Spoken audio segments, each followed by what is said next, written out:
extremely appreciate you coming all the way out here. You're Pleasure's mine. yeah, we're in the center of the country, and you're all the way in the east. How's the weather out there, by the way? It's worse than this, I That's tell you. what. Yeah, I just been to Pretty Chicago, nasty. and it's not fair to Chicago, Right. because we're having this gorgeous weather. You've been here during the day, I'm assuming, Oh, yeah. and Oh, yeah. it's about 70, 65. I know, it's crazy. Sunny. And I had gone to school in Colorado Springs for most of college, and,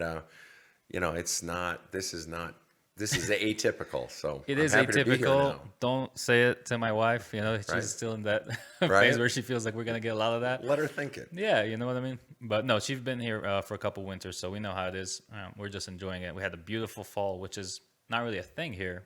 Fall, Right. because usually it's just freeze, fall. Right. And Yeah. here we actually got the most colorful thing I've seen in a while, even for Midwest. That's beautiful. Yeah, it was gorgeous, really uplifting. So for our viewers and listener, I'll give a quick introduction, and then you'll fill in some of the stuff. But Sure. it's just a little crazy, everything to say about you. It kind of racks up. So you're originally from North Dakota, is that right? Born in North Dakota, so the first 2 days of my life were in North Dakota. But That's it. Okay. That's it. You can't say you're from there. No, well, I actually do. I'm rather proud. I mean, how many people can say they actually are from or have any roots whatsoever in North Dakota? It's such an obscure state. And we have a joke, up in that area, North Dakota's not the end of the world, but you can see the end of the world from there. But no, we were living in Minnesota, and the nearest hospital was Fargo. And so I was born there, but then grew up in Minnesota, first northern Minnesota, and then... It's also a little bit nowhere. It's gorgeous. Yeah, it is. It's its own version of gorgeous, especially roughly November to April, worst winters in the U.S. other than Alaska. But yeah, I grew up mostly in Minnesota. Okay, Yeah. cool. Fast forward, college, USAF Academy out here in the Colorado Springs, I'm assuming. I think it's the only one in the States, right? Correct. The only the only academy that the Air Force has. Right. Yes. So you can go to college there. Yeah. Well, that's what it is. Yep. And then, of course, the Army has West Point, which is U.S. Military Academy. Navy has Naval Academy, and so forth. And I had the good fortune of putting in a couple of years, but I was about halfway through and sort of felt the calling to ministry. And so I got out after 2 years and went that whole route with my life for the next 20 years or whatever it Yeah, was. something big changed. Yeah, I don't know what it was, but something big definitely changed. Yeah. Okay. So here, I'll go through these ones fast, and then I'll let you fill me in. So you, after that, like you said, felt this calling, and you ended up founding what people call the movement is spiritual but not religious, which I love the sound of that. Right. Even not deeply understanding what it's all about, which I'll leave you to Sure. explain. But I connect with that already. Sure. So good slogan right there. You authored 6 books. If I'm, one is a part 1 and part 2, so we'll just count it as one. Sure. Yep. And somewhere in there, you got certified as a counselor, lived on the street, served in 4 churches. You've done a lot, seen a lot, probably talked to a lot of people, and been through a whole lot. Yeah. Some of it doesn't all add up or make sense almost. So here, I'm just going to leave it for you to just help us, get on the wagon of what is it, who's Sven, what's your life all about? Sure. So By after the way, Chin Chin, thank you for being here. Skull. So after leaving the Air Force Academy, I went to a couple different colleges, dropped out. I thought I felt calling to ministry, but wasn't fully sure. And then met a gal. We ended up getting married very soon, and everything sort of flowed together. Ministry, deciding to be a pastor, a Lutheran pastor. My father had been a Lutheran pastor before. My uncles had been Lutheran pastors, and none of the kids had gone into it, of any of them. And but I felt it, and I really wanted to do it, and so forth. And so went into ministry, and then started. Well, I actually got my degree in world religions and also in mathematics, and then started my master's in divinity. You went to Berkeley for that, right? Correct. Actually, we started first year in Berkeley, and the reason we went to Berkeley was because my wife's father lived in the Bay Area and over in San Francisco, Crissy Field, and so we thought it'd be neat. And then after a year, moved back to Minnesota. We separated, and I was working as a pastor in a church there, and then started back up with seminary. But I decided to enroll at the Catholic Seminary in Minneapolis. They have sort of consortium agreement with multiple seminaries in the Twin Cities, one of which is the Lutheran Seminary. But I had grown up around that one, and it's like, I want something new. So I enrolled with the Catholics, and I spent about 2.5, 3 years with them. It's a ballsy move. Well, I tell you, I was still planning for Lutheran. Yeah, I was still planning for Lutheran ministry, but you can get your degree anywhere you want. You just have to have at least 1 or 2 years at Lutheran seminary, do a Lutheran internship, and so forth.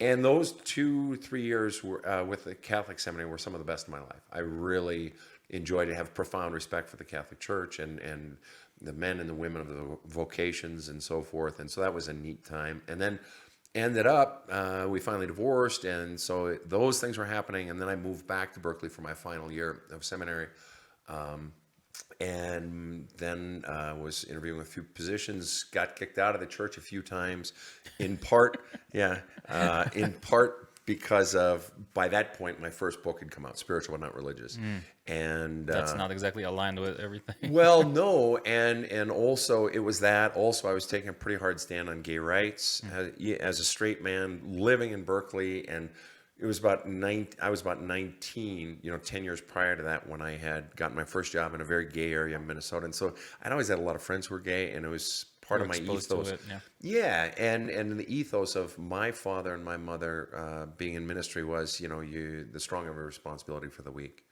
And so anyway, and the Lutheran Church had not yet accepted gays in the pulpit, practicing was their word, gays in the pulpit. So between my book that had come out, the stance on gay rights, and then my generally annoying personality, They found enough reasons to kick you out. yeah, the personality would have been enough, I'm sure. But still ended up serving a couple of parishes, got back in, served a couple of parishes, got kicked out, served a parish or two. And I was writing more books. And it was really on the intersection of spirituality and culture, which was the first one, the sort of the differentiation between spirituality and religion. Because I had already sensed in the 10 years prior, I'd seen hints of it in my own family and being preachers' kids. There's love for the church, but there's also, you sort of, it's like being what's that old saying? The cobbler's children go without shoes. Right. I love that saying. Right. And being a pastor's kid, preachers' kids are always known to be rebels and so forth. So anyway, I had seen it coming. What is that? We'll talk about that in a Yeah, minute. right. So anyway, the first book, and that came out, and but then also I was approached by a gentleman who I knew and who knew me, and who was in finance and in stocks and bonds and Wall Street and so forth. And he says, Sven, I have someone who needs your skill. And I was in my late 20s, early 30s, and I went in and counseled. And I had already been doing some counseling, but this was more, he wanted the real me rather than any sort of religious things, or not that I was particularly religious, I wasn't. And had success. And so while I'm simultaneously working to get into ministry and so forth, I also had this side thing, and it just Which sort of is grew. counseling? But counseling a specific niche, and that is business owners. That particular person was the CEO of a large firm in Manhattan in finance. Okay. And then it was maybe a year or 2 years later where he had a friend, and then before you know it, that was growing quite on its own, and I wasn't trying to grow it. I didn't give a shit. I wasn't even interested. I was, in fact, in some of the cases, I wasn't even charging, and the money I could have been charging even back then. But my focus was ministry and the books and so forth, and they just sort of went parallel, but the ministry thing never sort of clicked. That was always a square peg in a round hole. And so we're into the 2000s, and I took a position as an NCAA strength coach. I was offered a position, asked to come in, and so I did that for a while, and still that counseling of CEOs and tech people, and then it had morphed into a few professional athletes, some Olympic athletes, some academics, and so then that's when I realized, okay, I'm going to breathe some air into the embers there, and that's when I started Badass Counseling, and about that time. This is when, sorry. This would, let's say, mid 2000s ish, and about that time the whole ministry thing petered out. Then around 2009. And I just realized I'm fucking done. I've done my thing, and so on and so forth. And it also coincided with sort of a change in my own faith life, in realizing that intellectually I'm an atheist. Experientially, I think there are things that science hasn't figured out yet. So there's a part of me that still thinks There's something. I just don't know what it is. but I'm not. I mean, I studied ancient Greek and I studied Koine Greek, so I've studied Greek, so I know the difference between an atheist and an agnostic. And I'm not an agnostic. I don't believe there's a God out. If others do, a God floating around type of God. Yeah. But if I leave open to that there may be something that science hasn't explained, and so that coincided with the faith aspect, coincided with the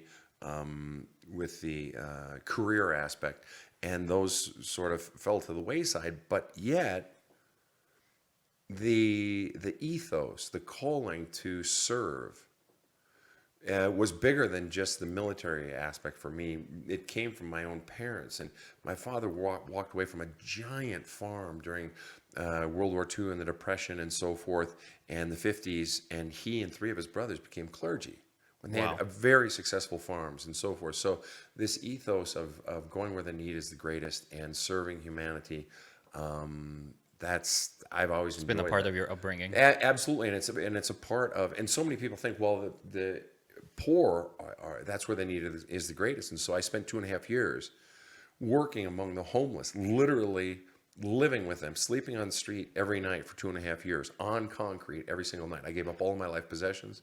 I gave up everything. I didn't advertise myself as a pastor or anything like that. I was just walking among them and just counseling when the opportunity arose. Wow.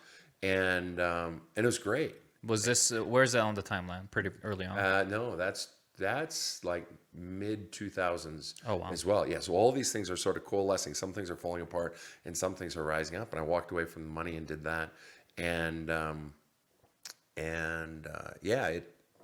so then badass counseling just keeps growing and there's a need. And so then I'm growing that out in the Bay Area.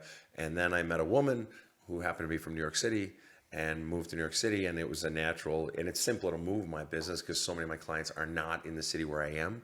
Many are, but I've had clients around the world for almost 20 years, and so it was a no-brainer to move. Pretty girl, how do you say no?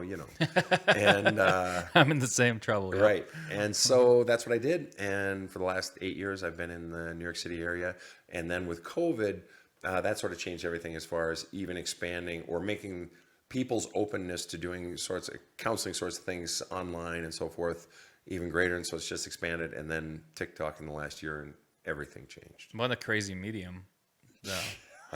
Right? It's nuts. It's first of all, thank you, TikTok, for helping me discover Sven. I love TikTok. And many other people. Yeah. Obviously, you already have a following, and people connect with your message, which seems that you've been curating for quite a long time. Well, actual TikTok videos only since 2021. Right. But I had been doing videos on Instagram for a few years prior to that. But I had been doing videos like for my own website and on YouTube.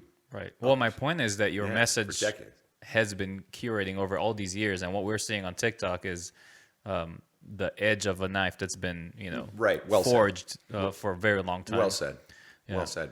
It's interesting. As soon as I saw you, I was like, okay, I'm gonna have to try to drag this guy in because it's so many people connect with that message, and it's very, I don't want to say vulgar, but it's in your face, and that's what we need. And I'm just so over, being so careful, walking on eggshells everywhere, just to try not to hurt people's feelings. When sometimes the answer is you're screwing up your kid, or whatever you're doing. This is it's bad, and this is why. Yeah. But we're so careful and avoid hurting other people. And this whole thing, I want to talk about the boy crisis in a second, and I'm sure you have something to say about that. But it seems like we're so deeply careful right now around people's feelings and how they feel when you say something that they don't like, that we miss a lot of value, a lot of targets in helping each other out understand what's good and what's bad in the most basic level. Yeah, and it's interesting you say that. I know part of your goal is to facilitate conversation and to get us back to the point in society where we are conversing about things. And so my work, even the TikTok videos or Instagram or whatever avenues, it's always, whether it comes across in one 59-second video or not, over the course of the videos and in the write-ups with them and in my books, it's set within a greater context of love. And I really believe that without that love, or without if that's too kumbaya for people, without a sort of feel of, this person actually gives a shit about me. And this person gives a shit about our conversation. And this person is kind. Then it's just harsh crap. And so what I believe, it's not even that I'm trying to convey. What I believe I'm about is that it's the juxtaposition of both of those things. It's speaking the truth in the context of love. Because if it's just lovey-dovey and all fucking kumbaya and namaste shit, it's like, fuck me. Do I have to listen to this shit? It's like, is there an edge? Where's the edge of life? Because life has an edge. Yeah. And life is something ugly. to work with. And there is pain, right. But on the other hand, if it's just hard-nosed, hard edge, rough, and, like the whole tough guy bullshit, it's so many put on, it's just like, come on, man, you're fucking boring me. Yeah. Really, that's all you got is the hard guy thing?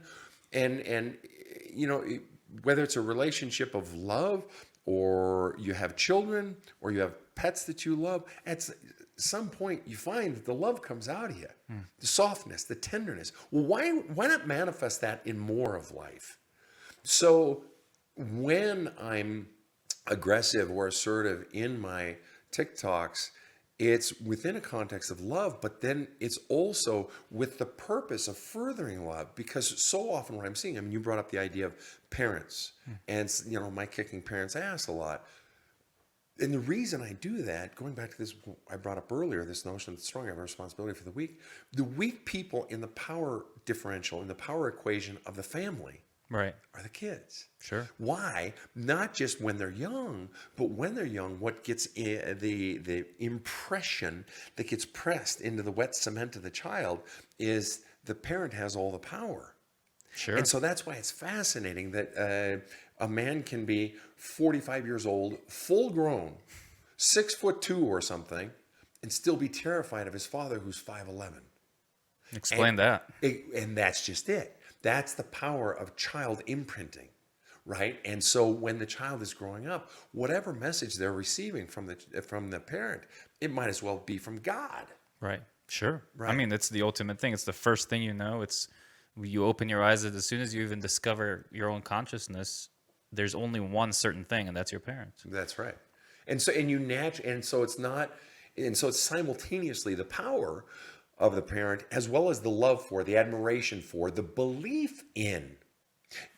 I'll have clients who are into their 30s, 40s, 50s, and they're still questioning whether or not they should doubt their parents. I totally understand Even that. though the parent has been hammering them with such negative fucking messaging, but it's just like, It comes it's from my such parent. a powerful place. A powerful place and a trusting place. And so when you're a kid or a teen or in your 20s, you just trust that your parents want what's best for you. And you trust that if my parents say it must be true. Yeah. If my dad says I'm an idiot, I must be stupid. Right. But as parents, I don't think we even realize, I'm not a parent yet. Parents, I don't think they have the realization that there's so much power in their hands, and they're molding something that's going to live a long time with that consciousness, with those thoughts, with those ideas. And like Uncle Ben says in Spider-Man, with great power comes great responsibility. Indeed. You can't just go around messing around. I've heard you say something that really resonated with me, which is something along the lines of, one of the worst things you can do to a person is make them disbelieve their own inner voice. That's right. And as parents, we have such an easy way to do that. That's right. Almost nobody in the world can do that to a child as easy as his own parents can. And we do that maybe by accident, you can call it, but selfishly, I think, because we're selfish creatures. It's not just parents, right? We're all somewhat selfish to a certain extent. And when you don't really think that what you're doing is for the better of a child, you're actually serving yourself, and all of a sudden that manifests in a 40-year-old. That's scary. That's right. And very often it gets couched in the terms of, I am doing it, this is in the best interest of the child, when if you were to give me an hour in the room with that parent, and I could dig down, we would see, no, it's being driven by the parents' fears. It's always fear. Everything is fear. And What are they afraid of?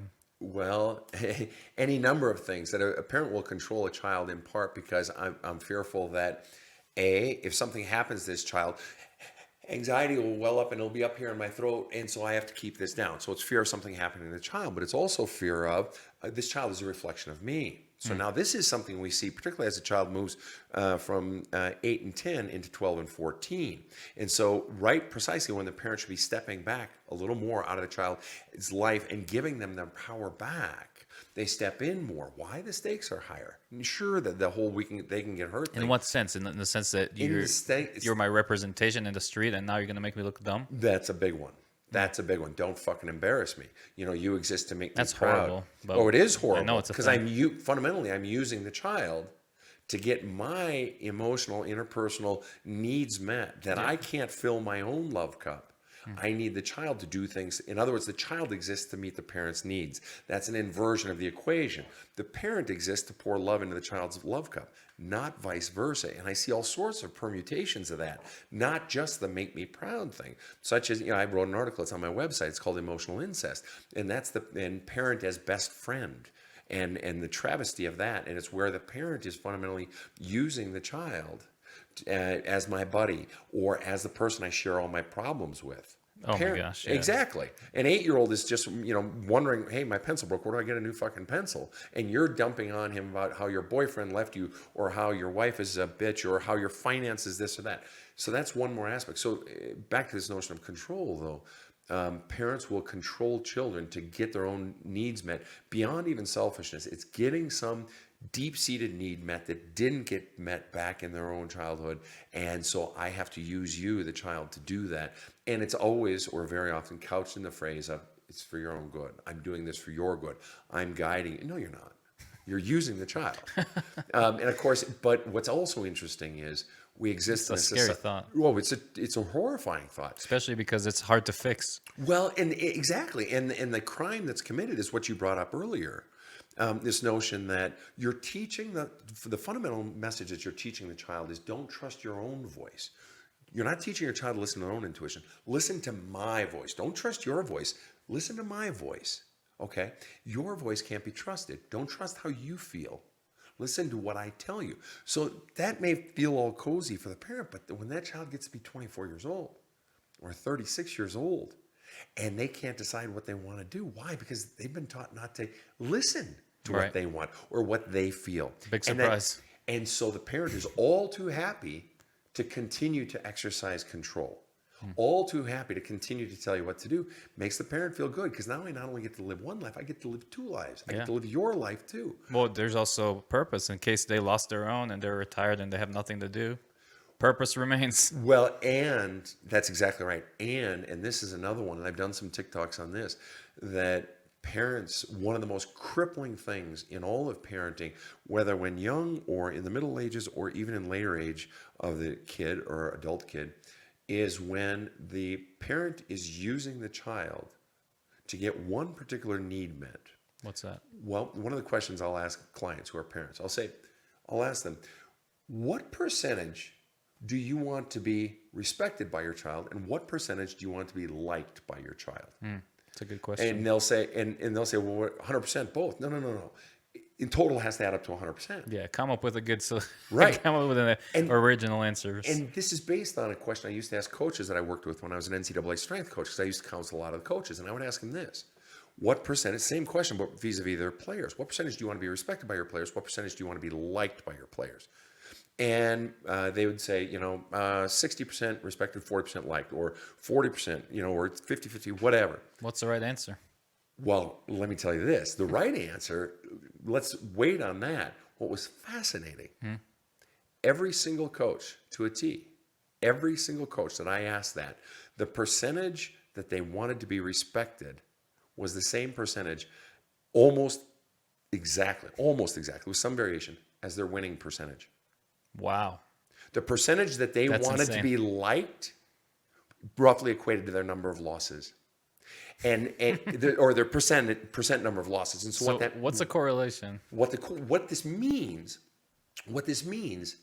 And I would say this to the coaches: if you're wanting to be liked by your players, you are using your players to get your own personal needs met. That's what your wife exists for. That's your husband or your buddies or the other That's a very coach. good point. You're using your players to get your needs met, which means there are going to be times when you're going to be afraid to be a coach because it risks you being liked. Yeah. And make the hard decision. Good point. Okay, so now we transfer that over to parenting. The desire to be liked means that it's natural. First of all, it's natural. Sure. Wanting to be loved and get the hugs and Yeah. the kisses. But here's the thing. One of the chapters of my last book, I titled "Children Love Parents More Than Parents Love Children." And anybody who's a parent fights me on that one until I say a parent will subject a child to things that the child would never subject the parent. And now there are times when you have to be a parent. And see, that's just it. I literally had a client just this morning, and he is struggling with, and he's going through a divorce, and he's struggling with, wanting his children to like him and having to make a hard decision. His daughter may have just contracted COVID after getting vaccinated and has the fever and all that. And daughter's birthday party is this Sunday. Wow. I hate this being a problem right now in life. Well, and so think about it. Daughter's looking forward to her birthday party and now may have COVID, so he may have to cancel daughter's birthday party or postpone it. And he feels bad having to look at you, which on one hand, in the world of adult problems, it's like, really, that's it? But when you have, right? It's Right. like, but when you have children, this fucking kid that you love so much is going to be heartbroken. Sure. And he's terrified Nothing of hurting. worse. Yeah, you're terrified of hurting your child's feelings. And I had to say, listen, this is part of what being the adult in the room is. This is part of what being the parent is. But if you're so terrified of being liked by a 4-year-old, right. Yeah. Right. To put it in context, one second. Right. And so many people will flip towards it. And I see a lot of it nowadays from my parents' generation where they weren't so concerned about being liked, but doing the right thing. And now it's so many parents want to be liked, or it's way up here on the other side, and so many parents are just plain assholes. It's like we're the parents in between. Yeah, what's happening with this pendulum? It makes no sense. Yeah, it did. Exactly. It makes no sense. It's scary. Yeah, it is. Yeah. So this is a really good point. I've never put it that way, that kids love their parents way more than They do. There's an article you put out on that? Yeah, it's on my website. It's called, actually, no, excuse me. It's a chapter in my last book in There's a Hole in My Love Cup. And it's fundamentally predicated upon the fact that I have so many clients into adulthood who are still kowtowing to parents who have been verbally abusive, mentally abusive, physically abusive, sexually abusive, or just assholes. And they keep feeling obligated to take care of them. And in terms of, I call up my mom every other day, and she chews me out, or it's all about her, or all these things. And they'll keep doing it because in part, there's this innate love in there, and it gets fused with sort of some sort of obligation. But no, children, and this is why when people are considering divorcing, I'll flat out say to them, they're terrified of the effect that they're on their children, and they should be. Yeah. And it's going to hurt them. The two people they love the most are now not wanting to be together. I mean, it wouldn't rip anybody's heart out. Sure. And that shows that your child is healthy and normal and so forth. But the other side of it is, so many parents are afraid to end a toxic relationship for fear that my child won't like me, for fear that my child will be mad at me, for fear that my teenage child will say she hates me, or whatever it might be. Afraid of making a hard but necessary kill, so to speak. Sure. For fear of my child not liking me or being mad at me. And that's a mark of weakness in the parent. It's like, if you're so afraid of that, I understand you don't want to hurt your children. I understand that. But sometimes we have to make those hard decisions. The story I like to tell in that regard is I have 5 older brothers. Well, one's a girl. So 4 older brothers. She was one of the guys. So I always say 5 brothers. Yeah. But we were living in suburban Minneapolis in Fridley. And my parents had these giant gardens. And there was a sort of a hallway going up to the upstairs, and there was a window that looked out over one of the gardens. And one of my brothers constructed a post about 5 feet tall with a square platform on the top. And he just put a whole bunch of birdseed on that because my parents had all the vegetables, all the fruits, raspberries, strawberries, and the grackles which are a nasty little fucking bird. And they would come and they would They'll eat the fuck you up. raspberries and they would eat everything. And so If they were only bigger, they would eat us. well, yeah, that would take a very large grackle. So he had set up that down there, and up here in this hallway, he'd set up a perch out this hallway window, and it couldn't have been more than 30 feet. And so we had a 22 with a scope on it, right? For 30 feet. And Gotta be a good shot. and so we'd, kill the grackles and we'd fill them up in a, my memory is that we would fill them up with a grocery bag in the freezer, and a family friend trained falcons, and then we'd trade that bag of grackles for a box of shells they'd give us, and they'd feed their falcons. But here's the thing. One of my brothers was not the best shot. And I recall on multiple Here we occasions, go. 30 feet with a scope. And was not the best shot. And I recall coming home from elementary school more than once. And this particular brother would say, hey, Sven, there's a bird out back under a bucket. Would you take care of it? He maybe had clipped it, winged it, or shot off the beak or whatever. And I know it's kind of gruesome. And so my job as the younger brother was to go out with the pellet gun and kick over Finish the it off. bucket and look the bird in the eye and kill him. It's a mercy kill. You have to. Of course. You have to. You sure and do. that's what's so, for instance, taking it back then to divorces, or that's really a big one. The ending of relationships. But it applies to everything. It does apply to everything. The mercy kill. And that's why I'm very much a believer in the old saying by that Joseph Campbell made famous, that creation is invariably preceded by destruction. We see that now in winter. What happens? The ground lays fallow. The tulips are in the ground and all the plants die, or many of the plants die, so that new life can come in the spring. We see it in terms of relationships. Crappy relationships have to die to give birth to new ones. Old jobs have to die. Things that just don't feel right anymore in order for new life to come in the forms of new opportunities and new directions I want to go with my life. It really does have to happen that way. Yeah. It's interesting, all that you bring. I don't know why it threw me back to this bad bird story, but this was in the military, and we were working in this hangar anyway on some special forces vehicles and whatnot, and we had all the tools. That was fun. And we had a bunch of pigeons at the top, sitting high up there on the bars. And this was, I guess, before I realized I should never kill anything, because it makes you feel like shit. Right. But it was one of those things. We don't even ask the weapon. It was basically air pressure, the compressor, with a tube. We put a pipe on it. And now the only thing we had to shoot is nails. So how do you make that fly out of a tube? We put an earplug through it, or the nail through an earplug. So that gave it some... Brilliant. Yeah, we were pretty good with our design, yeah. So we kept shooting at these things for, I don't know, months. Nothing happened, because you can't really hit a nail, a pigeon with a nail from who knows how long. And then the day came, we were just having coffee, and I was like, hey, give me that air gun, Pop! And, one shot goes through her head, through her eye, other side of the skull. Oh. And then, she's alive. The whole time, this pigeon is haunting me, like, what do you do to me? And, I can see her because this big earplug is sticking out of her head. Oh, my gosh.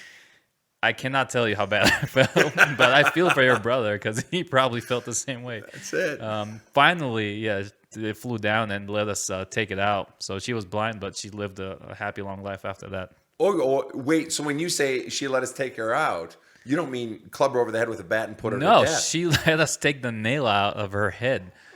And then, there was no eye there. She had a hole in her skull, but she somehow lived a long life after that. What's quality of life after that? Trust me, I wasn't going to be the judge of that.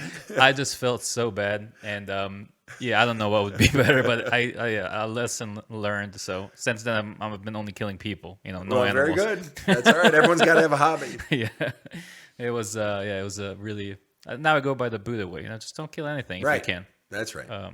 Actually, what you did going to the street is kind of Buddha-like. I don't know if you were inspired or it just happens to be, but, one of his ways was going from riches, saying, screw this, I'm not really connecting with the people. I need to go feel this out. Mm-hmm. So he goes to the street. Yep. And the story goes, a little more, a longer version of that, but generally speaking, you did something similar.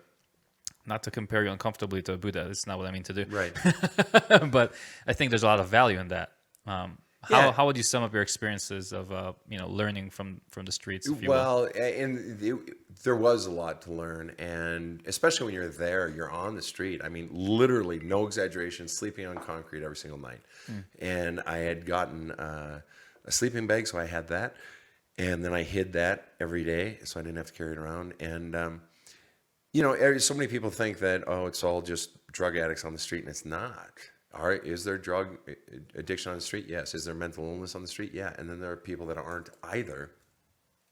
What's And that movie that just came out about something like this? there's some documentary my girlfriend was just telling me about on, was it Netflix or something? She literally just told me a day or two ago. Yeah, as you're talking, I'm gonna look it up because this is super interesting. I'm gonna leave a link, and it's going to what you're saying. It's not just a bunch of criminals and Right. crackheads. Right. There's actual normal people. Yeah, there living are. out in the street. Yeah, there are. And I have to tell you, one of the things for me is that there's definitely a sense of freedom when you're living fully inside the grid, but you're completely off the grid. It's a weird thing. It is a weird thing. I'm And telling you. Why is it like exploding right now? Well, I think, rich getting richer, poor getting poorer, that whole thing. And it's happening in wealthy areas, such as, the coasts. And it's tragic, though, but yet, and that's one thing that I really try to stay away from commenting on. Right. Only because even though I've lived on the streets, was homeless, worked with the homeless, worked and counseled the people who counsel the homeless and worked with the homeless, it's like the thing that, to me, it's like trying to resolve. It's like it would be like me trying to resolve the Palestinian-Israeli conflict. Oh yeah, I totally feel you on that, and I agree 100%. It's just like too complicated. I can't touch it. It's just like I can do. I'm from there, and I don't. Touch I know, it. I know, and it's just like I can do the interaction on the one-on-one, but the notion of at the theoretical level or at the policy level, that's for brains bigger than mine, because it's not a simple equation. No. And a lot of people I'll join don't you in want to that club. live in. No, I shouldn't say a lot. There are those that don't want to live in some sort of dwelling. I'm telling you, there is freedom for some people in living on the street, and it was very liberating for me. There were times when it was scary. I was blessed. I'm a big guy, but there were a couple of times. Where you were challenged. Oh yeah, there was one. I was just telling this story to a friend of mine just this last weekend, where the particular spot where I slept, it was next to a building, but it wasn't on the sidewalk, because in the city where I was at the time, Berkeley and Oakland, you're not allowed to sleep on the sidewalk, but you can sleep in the entryway of a business or something like that. And I was sleeping in the back of the business, and there was a sidewalk that went up into a residential area, and I'm awakened in the middle of the night by a crash. I hear glass, and I look up the fucking street, and I see somebody's doing a smash and grab, right? They'd smashed the window, they're trying to grab something out of the car that might be in it. And then I see the guy, he's on a bicycle, and he's coming towards me. And dopey as it sounds, it's like, hey, motherfucker, this is my neighborhood. Yo. Right?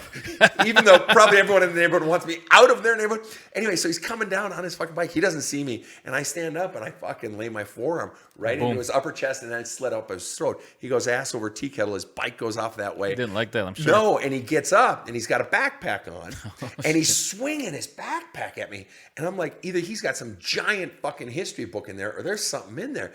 And he hits me with it, and it fucking hits my arm, and I'm like, fine.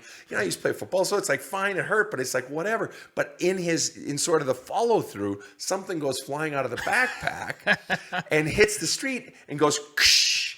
It was his 1.75 liter bottle of vodka. And he goes over, and he's down in the street, and he's wasted. I can see now he's wasted. And he's like picking up the little pieces like he just lost his dear friend who died in the war. So yeah, there were a few instances, some funny, some scary, but otherwise, no. It was what I learned from the experience is even among, and this is something I really attribute to my parents, particularly my father. He could find the good in anyone, and even among the ones who were, addicts or just full of pain, that there's good in everyone, and you can focus on it or not. And I'm not saying we ignore problems, etc., but my job is to bring love to people and to engage them in conversation, and maybe that conversation allows them to talk about something that's hard to talk about and get Right. some of that pain out.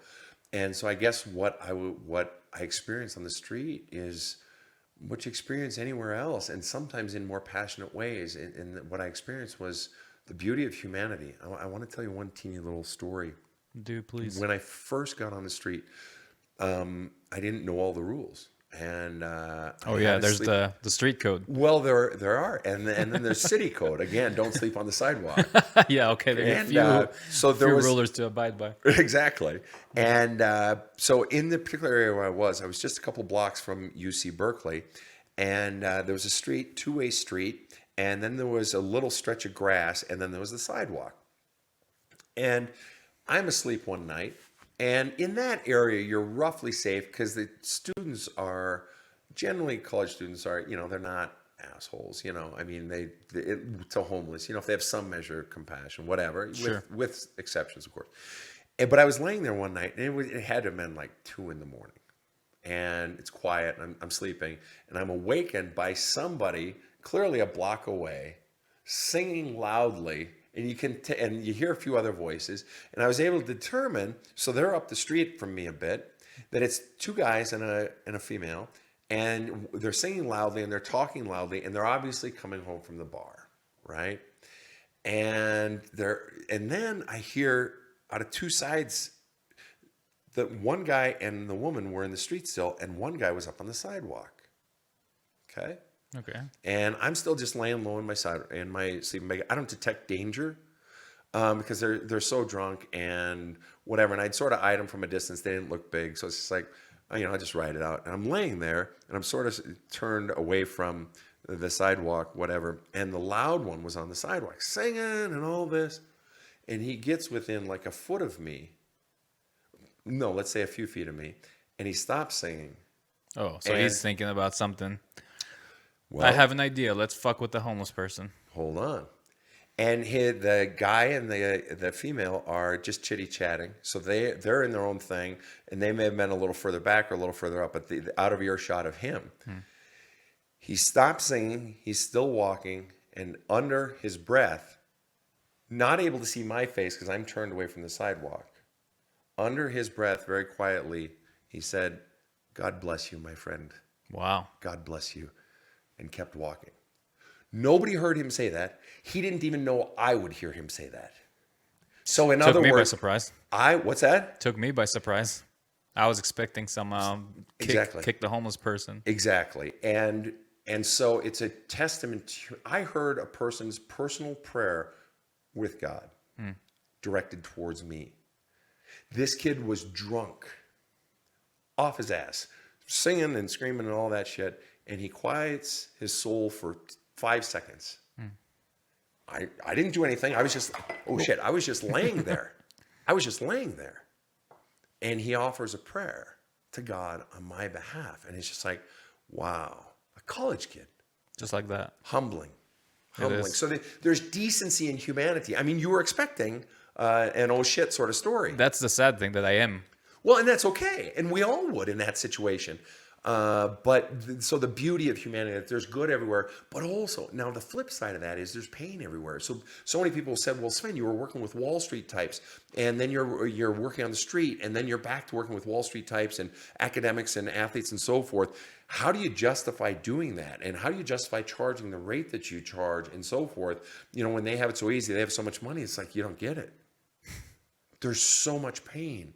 There's just as much pain at the top as there is at the bottom. Sure. And people say, well, you got money, that can make your pain go away. That's just, it's so naive. It is. It's so naive. And so the other side of it, and part of why I still do a lot of pro bono stuff. I get thousands of people reaching out to me week to week, month to month.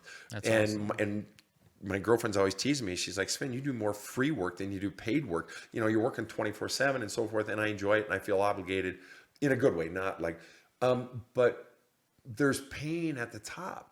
And it's funny because she heard someone, TikTok, I'm sure, saying recently, I am literally the counselor to the people like Succession.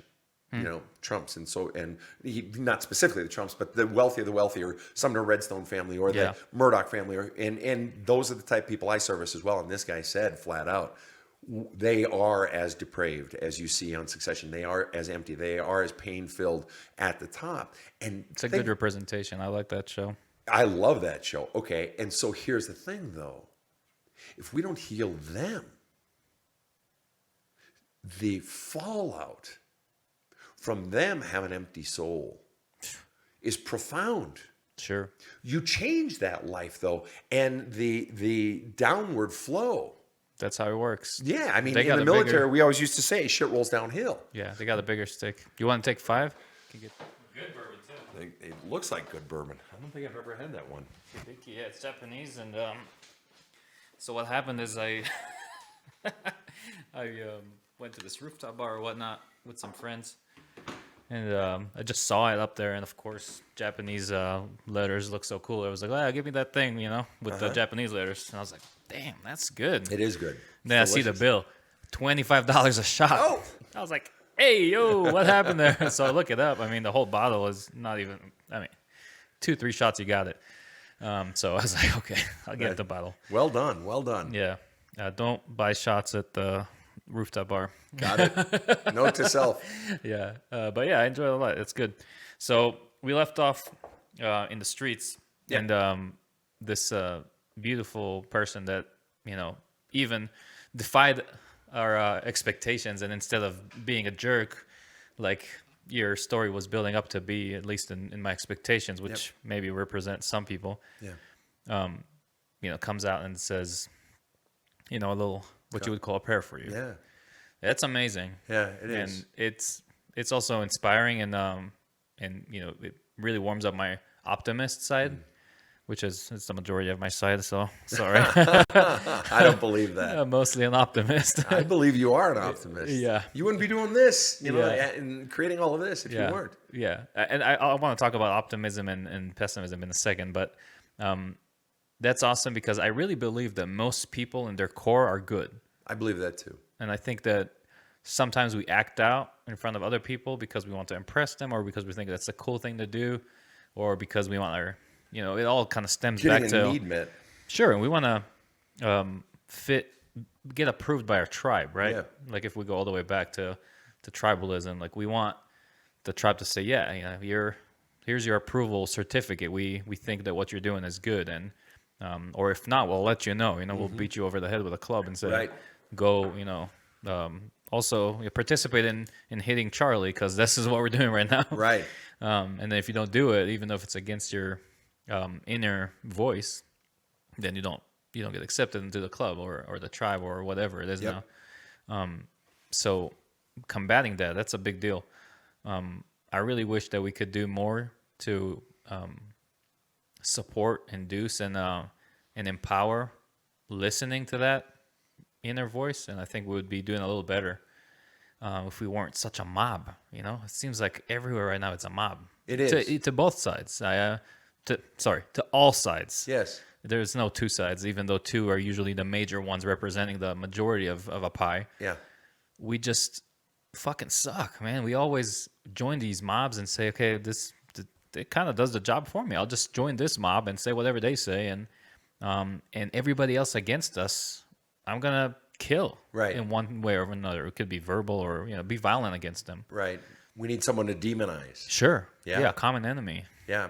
And it's funny you bring this up, because the other place we see it is something I think you brought up earlier is online, and so with social media, and we all everybody has some fun at times that, or hates it, or has different feelings, but I literally just recorded a post this morning for TikTok that I haven't put up yet, because I'm letting another one sort of run its course.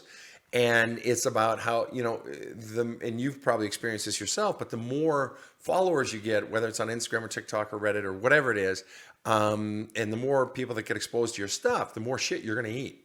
Oh, yeah. I get people dogging me over, my tattoos, my swearing. That's the stupidest fucking post ever, or they completely miss the point, but they're convinced that it's just like, it is. especially if they're anonymous, they don't have a picture on their profile and they have zero love that. followers and whatever. And so there's it's easy. It's easy basically to have a Napoleon complex from behind a computer screen, and It's too easy. It's dangerously easy. it is. And considering that there are children out, I mean, if it even bothers me at times, I'm a 54-year-old man who specializes in getting pain out of people, including myself. Right. So if there are times when it even bugs me, Sure. it's only reasonable that the child, the teen, the 20, it's, that any negative stuff is going to sink in and people can say, oh, you need to toughen up. And it's just a load of crap. It's just, No. that's just demonizing someone else as a way to allow me to keep demonizing other people. Sure. Yeah. It's Yeah, tragic. It is tragic, and when I really got scared of it, because I've observed it for a long time, and it upset me. But the time I really got scared is I've watched this documentary about QAnon, and they go through all these. I don't know how familiar you are with the whole thing, but Only a there's little bit. there's where it originated from is these Asian sites, 4chan and 8chan, and basically unlimited. Say whatever the fuck you want. Let's discuss everything. And if you'd asked me before I watched it how I feel about extreme unlimited free speech on the internet, I would say absolutely. We need to do that. We need to have that and have a place to facilitate that. And those channels did that. These forums, boards, whatever you want to call them.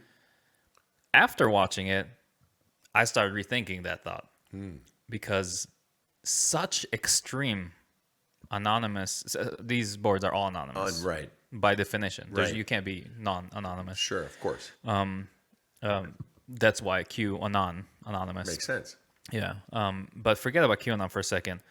The stuff that they put up on these boards was actually in real life dangerous. Where some of the most horrific things that we've recently seen happen originate from is there. Like, for example, this shooter of the mosque in New Zealand. He wanted to show his anonymous friends some real life action of all the shit they talk and believe in. Wow. I don't think that that's the type of free speech we want. Right. And some people can argue that, there's no limit to free speech. And I always wanted to be on that side. I was on that side. And now I'm kind of not there anymore. Because I'm like, there is some space, especially when you're talking anonymous and online, that you cross that line into evil, and you can really create dangerous real life events to people and harm them. Yeah. That's the part that scares me. So what you're saying is just a manifestation of that. And I mean, I guess most people on really are anonymous. Well, a lot. I don't know about Maybe not most. legally. I don't know. I honestly don't know. But I know many are. And what's interesting is, especially being in this space on TikTok that's not dancing or anything like that, and which is why I never went on it. And my girlfriend was bugging me Sure. for months and months and months and months. You need to get on TikTok. I'm like, honey, I don't fucking dance, because that's what everybody thinks, right? Right. And then one night she gets the app, and we're laying in bed, and she says, "Here, just scroll through this thing. It's That's called what your happened in For this. You page. Just do it." Yeah. And and the thing that got me, and he's since died, but there was this little monkey, like a rhesus monkey or whatever, and people would send it FedEx boxes with different foods in it. Oh and my he'd be gosh, so I've excited, seen that. and he'd open it up, and then he'd be eating the grapes or the carrots, with the crudité and shit like that. I've seen that. Yeah, and that one. But I'm like, okay, this is interesting. And then she said, all you got to do is basically package your shit in 59-second sound bites. 3 minutes now. Well, for certain people, I don't. And when it was offered to me, When you're creating something valuable and people are following. and when I got the 3 minutes, I had seen that others got 3 minutes. I'm like, well, how the hell did they get that? But originally it was 59 seconds, Sure. and I got up to 500,000 all on 59 seconds before I ever got the 3 minute ones. And even now, having amazing. the 3 minute ones, I try to still shoot for 1 minute often, because you can't duet. You can't do a duet on a 3 minute one, and a lot of people want to do duets to share it, and so on and so forth. That's a good point. And also TikTok, favors the short. Sure. But then there are times when I don't give a shit, where it's just like the shit I'm dealing with. It's just like, it's not conducive. You can do snippets in 59 seconds. And I say 59 seconds because it's not a minute, because it always shaves off that. But anyway, you can do it. But there's just some shit that you have to, it just demands, if you got 2 minutes, use it and whatever. But anyway, yeah, she said, boy, if you can shave your message down, give it a shot. And I'm like, fuck this, but whatever. I'd tried everything. Nobody had read my book. I mean, yeah, I'd sell 100 or 200 books a year, maybe. And I at the time, 6 books over the years. And that's what happens. Your people that you're going to leave behind are going to be the real ancestor of that wealth. That's it. Well, and see, the funny thing is that different from people who get on TikTok, or most of them, is I had books and books and books, and I had developed courses based on the books, not based on the books, courses in parenting, courses in restoring your relationship with yourself, unleashing your greatness, figuring out your career, all these different courses. And I'd sell some, but then TikTok happened, and within like a week, 2 weeks, my kids are like texting me, my adult kids are like, holy shit, old man, you're taking off. Oh my God, you're viral, all this shit. And then, so I didn't, and because I swear, I'm not allowed into the TikTok marketplace or whatever. Oh, come on. Well, no, I get it. And so the marketplace is where they have creators who are approved by TikTok, and they have companies that are approved by TikTok, and there they can meet and, hey, will you stitch that? Or, hey, will you pitch that? And for me, in a way, I'm glad, because I'm not shilling somebody else's shit. So my message is just my message. Sure. It's consistent across books, across courses, across all platforms. And you're just you, and that's it. Well, you try, but it's interesting. It's getting back to those comments. Okay, and I like to read through them. I heard a wise man say, "Don't read them." Oh yeah, and my second wife, she was a dancer in Broadway shows, international tour of Broadway shows, and she'd say, a lot of them, they wouldn't read the reviews and so forth, or listen to the critics, because it gets inside you. But for me, and there's some truth to that, and there are times when it's just like, fuck it, I'll either skip messages or I just won't even read it at all. But the other side of it is this. In this space on TikTok, the sort of therapy space, there are areas where people are doing good shit and really helping people. So if you go into the comment section, and it's not always me. Yeah, I'm doing the post. But then people will be in there sharing their shit. And comment other section people, is a living thing. It is an organism where other people are helping them.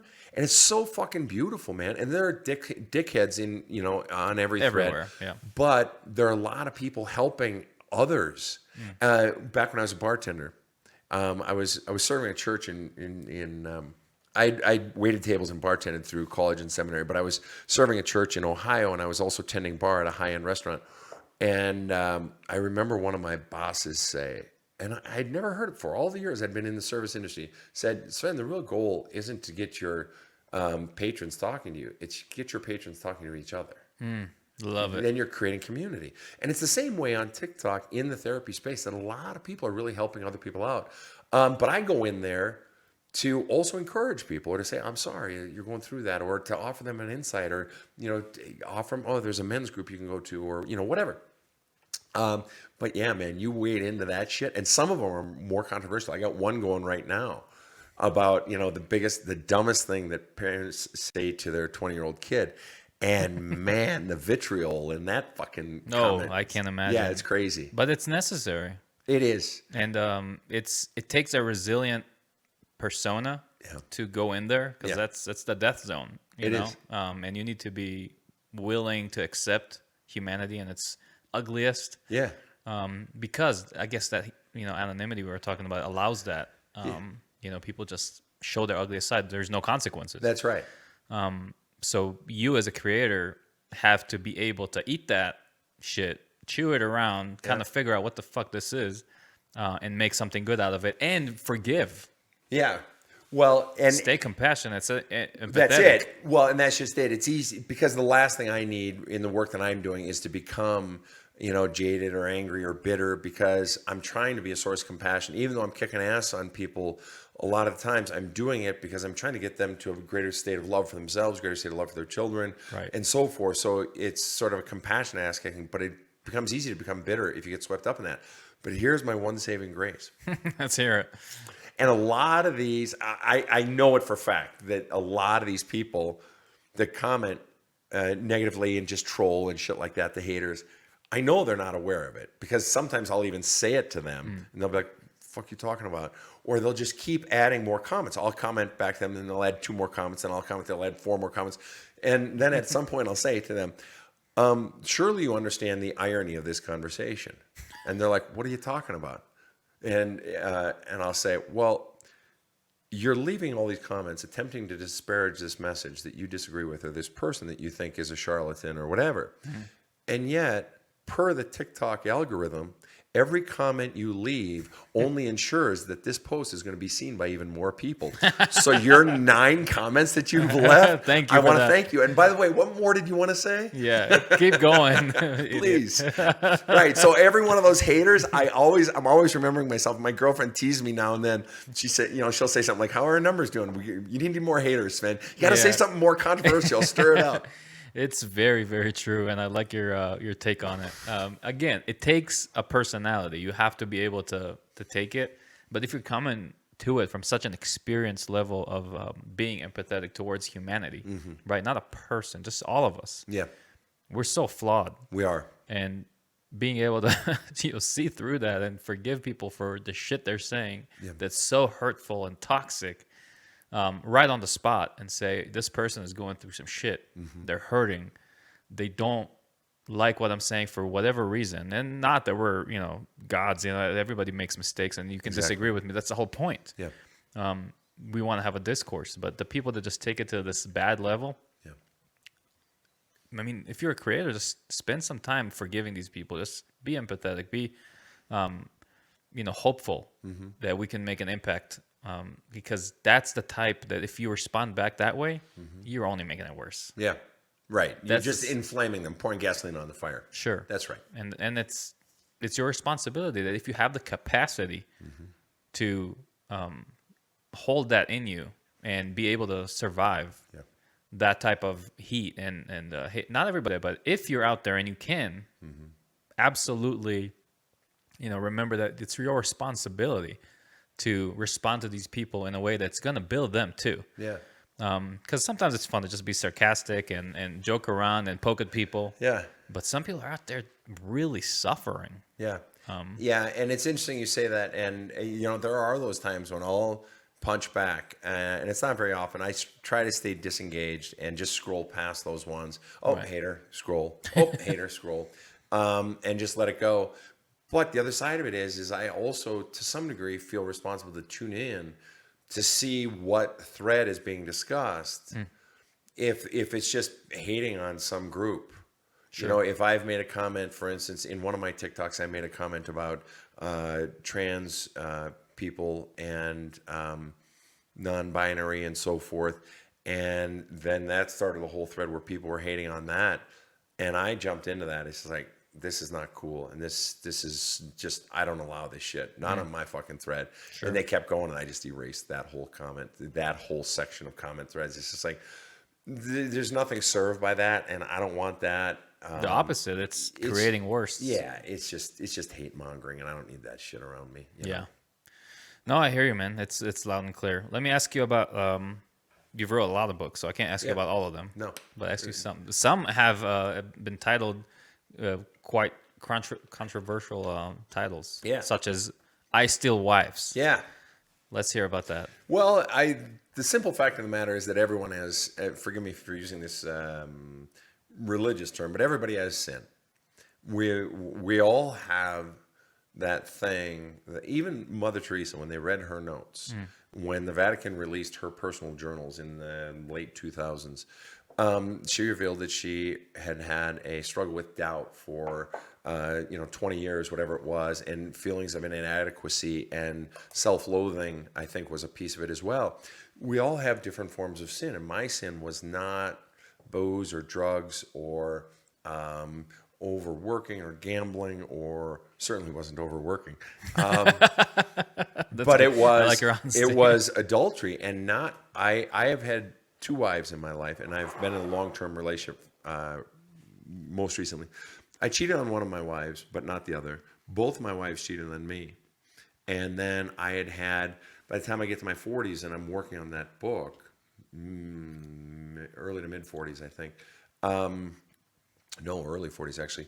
I realized I began to add up since the very first time it happened when I was about 19, when I slept with a woman who was engaged to a cadet from whatever it was, Naval Academy, I think, or West Point. I think it was Naval Academy. And after Sorry, I'd cadet. gotten out of the Air Force Academy, right? I'm that guy. Anyway, I added them up from that first time at age 19 until, I was 40, whatever. And I realized I had had affairs with the wives of over 32 or 34 men and women. Jesus. Yeah, Jesus was definitely absent from that fucking scenario. And so I get to writing the book, and what spurred the writing of the book was there are plenty of books most books are actually on when your husband cheats. But one of the things that I began to realize is that, first of all, there are so many things I can't do. I can't run a computer. I don't know anything about cars. I don't know how to fix drywall in a studio or fix plumbing in my house or whatever. But I have the ability to ask questions, and I know how to listen and ask deeper questions and draw people out.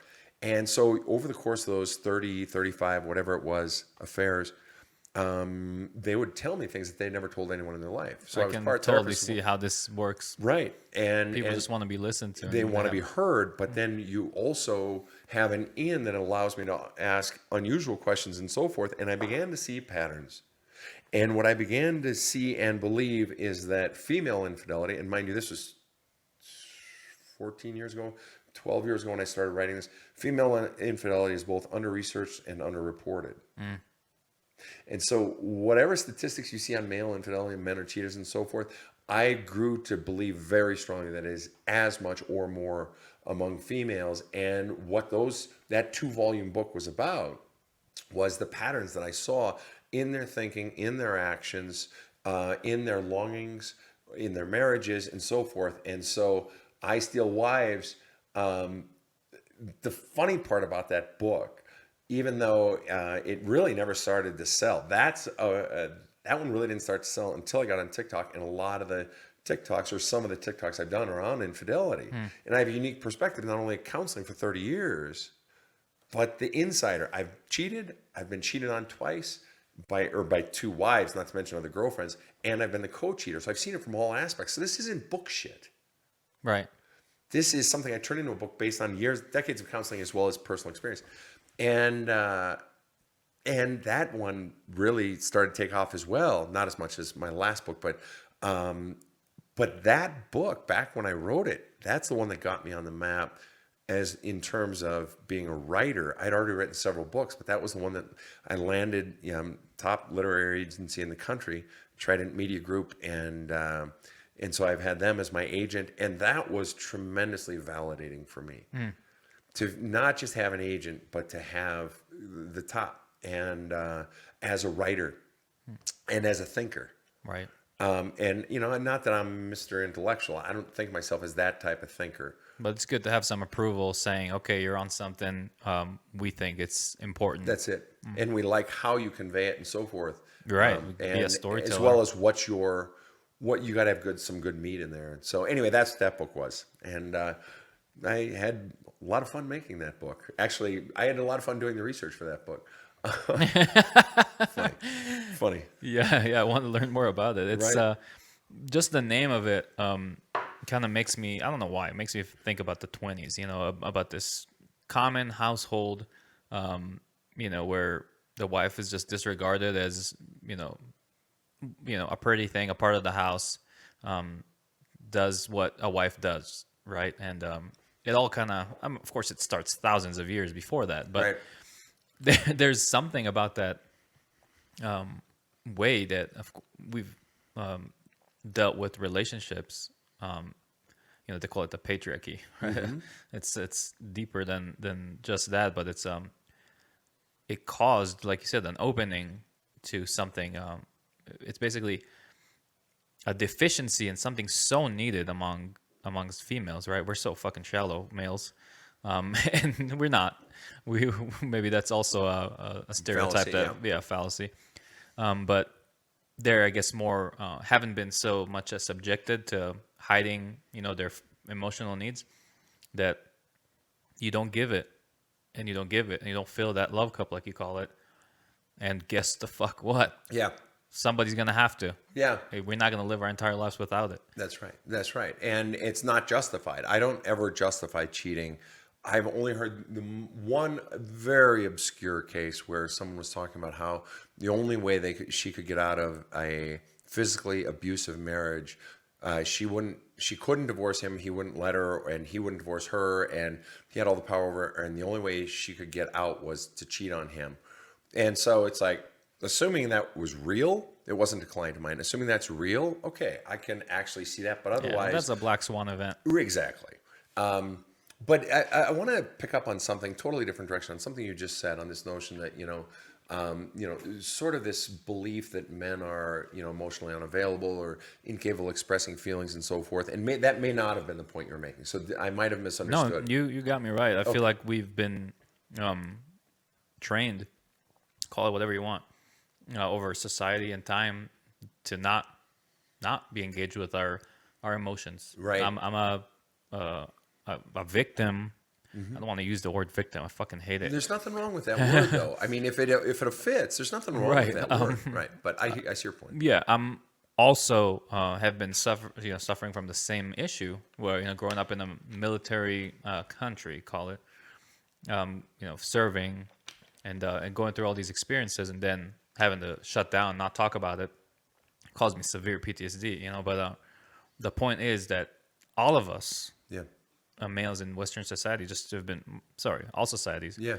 been trained and nurtured in that way, that being connected to your emotional self is a weakness. Yeah. It's perceived as a weakness, and it's, in a sense, it is a weakness, right? It's being vulnerable. Yeah, it's showing vulnerable. Sure. But not Right. Right. And so I'm glad you brought that up, because I have very strong feelings on this notion. I know that men, generally speaking, will open up, will be vulnerable, will share their real feelings and have the ability, even on a rudimentary level, to express them if there was someone they know they can trust. And I don't mean trust like they're not going to go share my secrets or something. That's a piece of it, but more trust that this is a person that can hold it, can handle it. And someone trust in terms of they're not going to throw it back in my face. And I see that. And I'm sad to say that I see that in relationships where men are reticent, because they know if I share, and I'm not making a blanket statement on women. I'm making a blanket statement on the women of the men who express this. So I'm not saying all women, anything like that, or even in homosexual relationships. That's a different dynamic, but they're afraid it'll be thrown back in their face in the next fight. It's a real fear. Yeah, or the partner will say, well, I want to hear about your feelings, and he'll start to open up, and then she'll bring it back to about her, that it always comes back to being about her. And many of my clients have had parents who are that way, right, or friends who are that way. They want to hear your feelings. They'll listen to you for about 2 seconds, and then it just goes back to how back they to feel. my favorite topic, right? Me. Exactly. But no, I really find that a lot of men, that in the right setting, they want to open up, and they can open up, and they have the ability to share their feelings. And I believe you had brought up earlier sort of the young male problem, that exists in America. Some people call it the boy crisis. And how would you define it? Let me ask you that. What do you see? What have you seen? So there's this one saying going around. It could be older than modern times, but I really connect with it, and I feel like it explains a lot of it. But it goes something along the lines of strong men make good times make weak men makes bad times, and bad times make strong men. It's kind of like a cycle. And the reason it resonates with me is because there is power in adversity that we don't appreciate. And what happens is, when you experience none of it, you are exposed to whatever are the consequences of never experiencing adversity. Call it whatever you want. So as a parent, as a provider, as a guardian, inflicting adversity is not something you instinctively want, especially if you came from it. Right. You want the opposite. Right. Protect your kid. Right. Give him all the things I didn't have. Whether that was, having to work for your living when you were 14. I Right. don't want my kid to do that. Not in modern times. Right. So what happens is, in my opinion, again, you asked my opinion. I'm no professional, but in my opinion, what happens is kids that grow up with everything available to them, people, let's not call them kids, humans that grow up with everything available to them, and they never need to suffer through any adversity and work their way through it. And they're constantly being shielded by parents who maybe have, experienced it, but for that exact reason want to protect their kids. They grow without some of the tools that their parents had.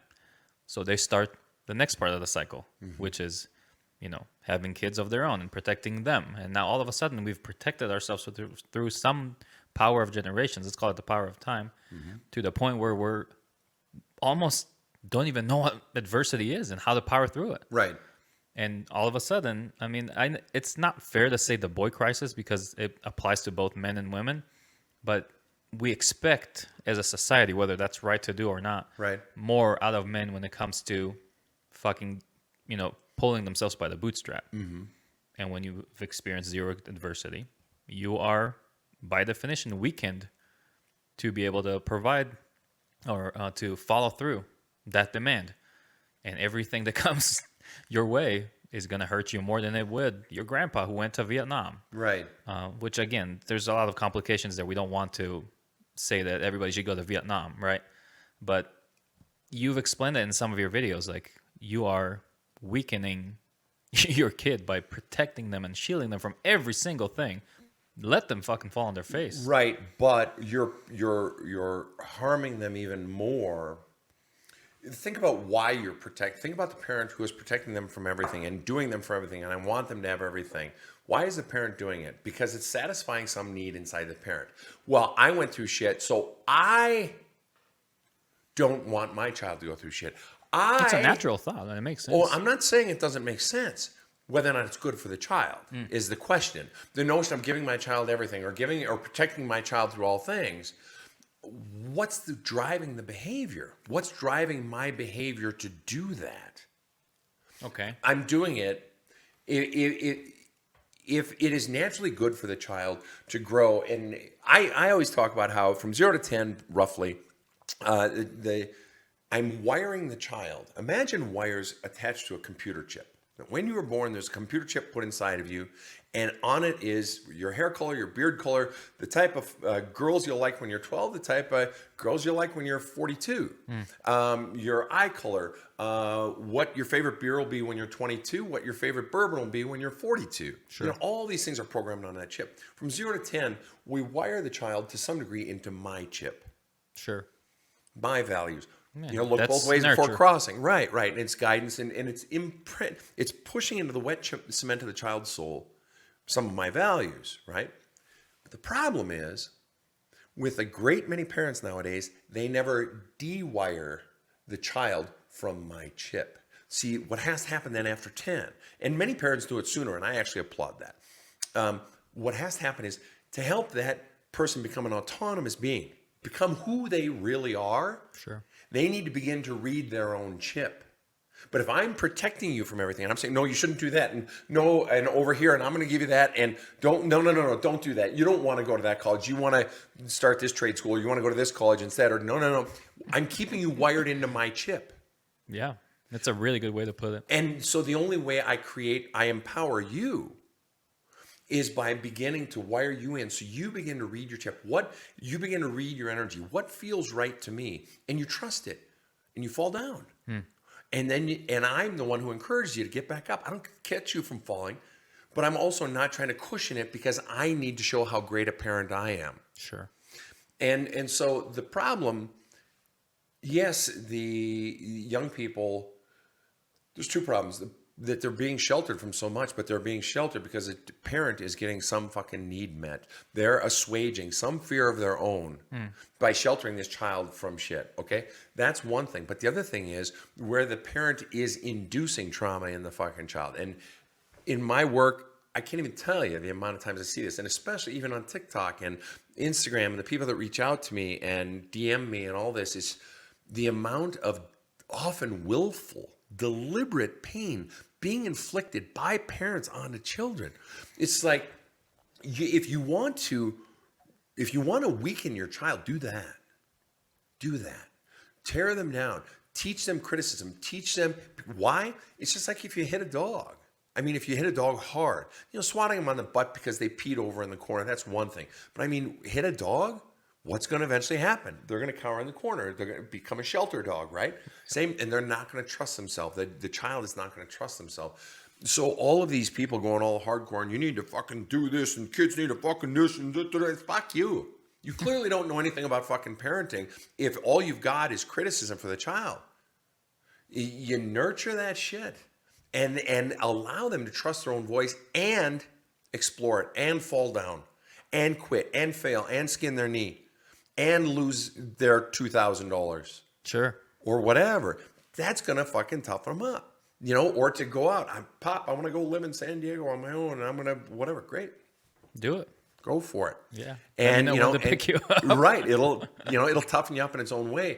But the parents who are sheltering their children and giving them everything are in fact weakening them. They're the ones creating it. And the underlying reason is they're doing it for something of themselves. They're doing it because, gee, I didn't have all this, so I want my kid to. Oh, you want. You're not saying it's best for the kid. You're saying I want. Right. And so, yeah, the whole notion that we've weakened a generation of boys, I agree. And I think it's in large part, it dovetails into what you were talking about earlier, this whole notion, this cultural hatred and this vitriol. And let's just tear everyone down. And you've got these younger generations. And forgive me, am I a big fan of everything that they do? No, I'm not even a big fan of everything I fucking do or my generation does. Sure. But the bottom line is you don't get the best out of people by fucking tearing them down. You just don't. Right. Do you call out shit and okay, you need to improve this, improve that? Sure, of course. But by building people up, I'm an absolute fucking believer in that. And I have so many young clients, and not even clients, just people who reach out and say, I'm hurting, my parents are, tearing me down or whatever. And it's just, it breaks your fucking heart, because they're trying, right when their lives should be taking off, they should be flying at full fucking wingspan. Their wings are getting clipped because they're fucking getting criticized. Sure. And so back to what you were saying earlier, this notion of people wanting the approval of the tribe. It's a big driver, but the even bigger driver is people fearing the criticism of the tribe. Sure. Especially if the one of the tribe is given it is the chief. Exactly. Your parent. And so I'm going to fly under the radar, or what I see so often in dealing with hyper successful people is at some age they became perfect. Perfect grades, perfect speech, perfect clothes, perfect friends, perfect boyfriends, perfect girlfriend, perfect career, perfect title, perfect children. It's an obsession with purity. But why? Why? Because when they were young, when they screwed up, when they said the wrong thing, or when they let a parent down, they got assailed, they got attacked. And it hurts so much when you're a child. I'm not going to leave any room for vulnerability. Sure. And so kids take any one of about 3 different paths. One is you become perfect. So there's no room for criticism, yet the criticism still comes, they discover. 2 is you just fly below the radar. Right. And you never stick your head out because anytime you did, got chopped off. Right. Or 3, you quit. You check out. Either way, it's shit. Yeah. None of those solutions is good. That's right. Even though it could seem like a successful businessman, but in the inside, they're wrecked. That's exactly the point. That's exactly the point, my friend, is that the most successful very often have the most fucking pain. Yeah. It's almost the price of success. You were brought up by somebody like that made you that way. And I'm not talking generality, right? There's a lot of successful people out there that, are what we call self-made. But a lot of them, if you dig down deep, you find that type of pattern that failure was not an option, not because they defined it. It's because their parents defined it. And emotionally, they could not bear it. Oh, for sure. And or trying to get the approval of a parent and or, usually it's avoiding criticism or gaining approval. And it's not a lot of the time. It's most, if not all of the time. And these are my fucking clients for the last 25 years, 20 years, on top of other professions. But yeah, the hyper successful. And you get to midlife, you get to 40, you get to 45, you get to 50, and you have it all, and you realize you still have this giant hole inside. Right. It's That you bought into the American dream of all, and I'm all for the American dream, don't get me wrong, but you bought into it. And if I get all these things, then I'll be happy. And then you acquire all those things times 1,000, Right. and you realize I'm still fucking miserable. Sure. What the fuck? Yeah. Go ahead. You were going to say something. I cut you off. I'm yeah. sorry. No, it's you brought up that thought in my head. It's this guy that hopefully is going to come on the podcast soon. His name is Julian, also from my TikTok hunting, when I go out there looking for interesting people. And his one of his pinned posts, you know how you can pin a post? Yep. Of course you do. And it's it got me immediately when he was talking about himself and you know the definition of success. And he says it, you know, openly, like, you know, I've done. I don't know the story about his parents or whatnot, if there is one, but the point is that he went out there and excelled in everything, you know, Harvard Law and whatnot, and excelled. Wait, is this an Asian gentleman? No, his name is Julian, but I think I know who you're talking Because about. there's one, my girlfriend just sent me the fucking post on this guy, Harvard Law, all this shit, and he checked out because of mental health reasons, and now he's trying to whatever. Go ahead, I'm sorry. Shit, if Julian is an Asian, I'm sorry if I didn't catch that. He doesn't seem it. But anyway, I'll show you him, and I'll probably share it here for everybody. Point is, you know, he point blank said, you know, the Harvard Law, the stuff, and, you know, graduating early and doing all this stuff. You know, I almost, you know, I was considering killing myself. Yeah, that's this the guy. sucks. I That's the guy. literally just saw his TikTok this morning or something. My girlfriend sent it to me. Perfect. So he already is going viral, and I really hope I can get him here to talk about the whole story. Yeah. But it stems from the place we're talking about, and this, even if it's not from his parents directly, Yeah. it's from society too. Well, or yeah, the same expectations. Well, and in my work, and that's my client base. That's at least 65% of my client base in all different fields, from law to medicine to business to blah, blah, blah. I've already told you. And I go a step further. It's not, if it's parents or maybe it's society. Sure, it's society, whatever. It's always, whoever the fuck raised you, if Vegas were giving me odds, I'll bet my Sorry, left Julian, testicle. I was trying to protect your parents. Yeah, right. I'd bet my left testicle. It's always whoever the fuck raised you.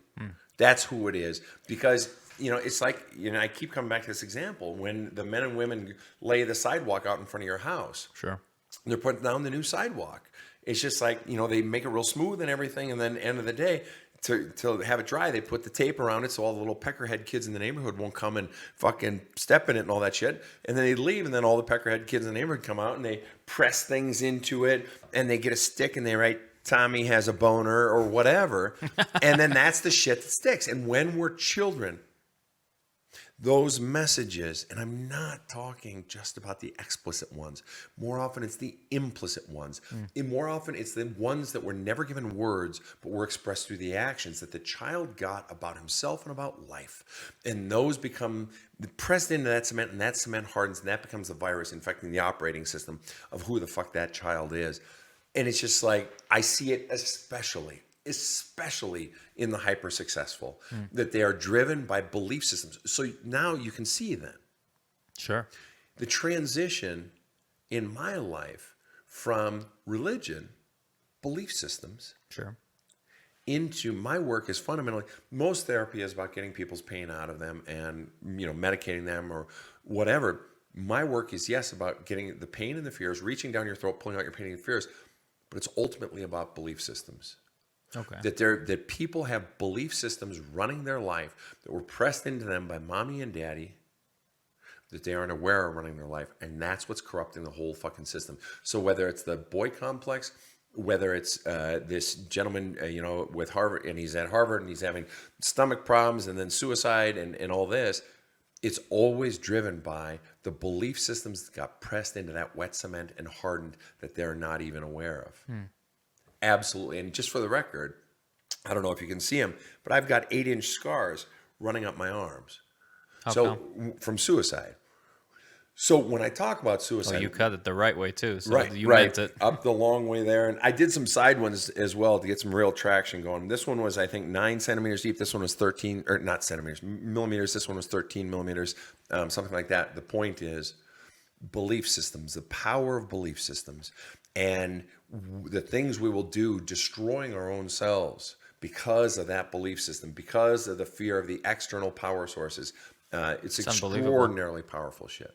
What drove you to want to do that? Well, I had been, I had lost my first wife, and she had done everything in her power to separate my children from me, even when we were married. And I loved her to death and so forth. And to this day, now we get along, 25 years later, whatever. So there was that. But also in my career, I was trying so hard to get into ministry, and I kept getting my ass handed to me, getting kicked out. And I was trying to serve people and serve humanity. And no matter what, every single fucking door was closed. Every single door was closed. Every single fucking door was closed. And I just kept getting my ass handed to me. And I was praying to God. I said, listen, I've done everything I can. I don't know what more I can do to serve. Perhaps humanity will be better served by my death. That somehow my death will be an inspiration. But that wasn't an overnight thing. I was on the cusp of suicide at what I call the suicide point for 12 years. Wow. Where I was thinking about it, if not towards the end, it was, once a day, multiple times a day, whatever. But in the last 3 or 4 years, it was a couple times a week or multiple times a week. But I was at suicide point for 12 years where I'm thinking about it at least multiple times a month. Excuse me. And then I just reached a point, and then the woman that would become my second wife broke it off with me, and then the door closing, getting thrown out of the Lutheran Church ministry, and everything. It's just like everything had gone to shit except my health.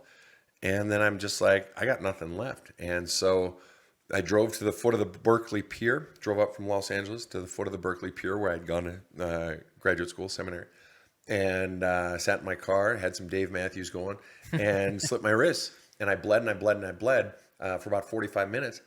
And I wasn't dying. There was fucking blood everywhere. And I'm a big dude. I wasn't this big then, but, I was probably 20 pounds less. But I wasn't dying. And I started laughing, and not like the high, I'm lightheaded because I have no blood type of laugh, but just the sort of the irony. The irony of, okay, I'm not dying.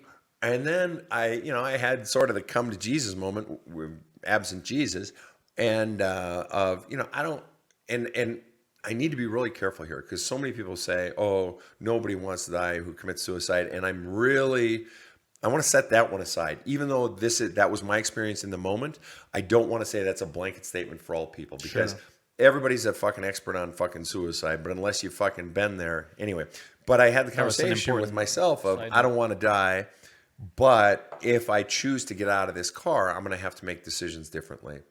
And I'm going to have to start choosing differently. And that's all I knew. And so I got out of the car. And in California, they sent me to the psych ward for 72 hours, but they let me out after 36 because the psychologist said, you're not, you're just...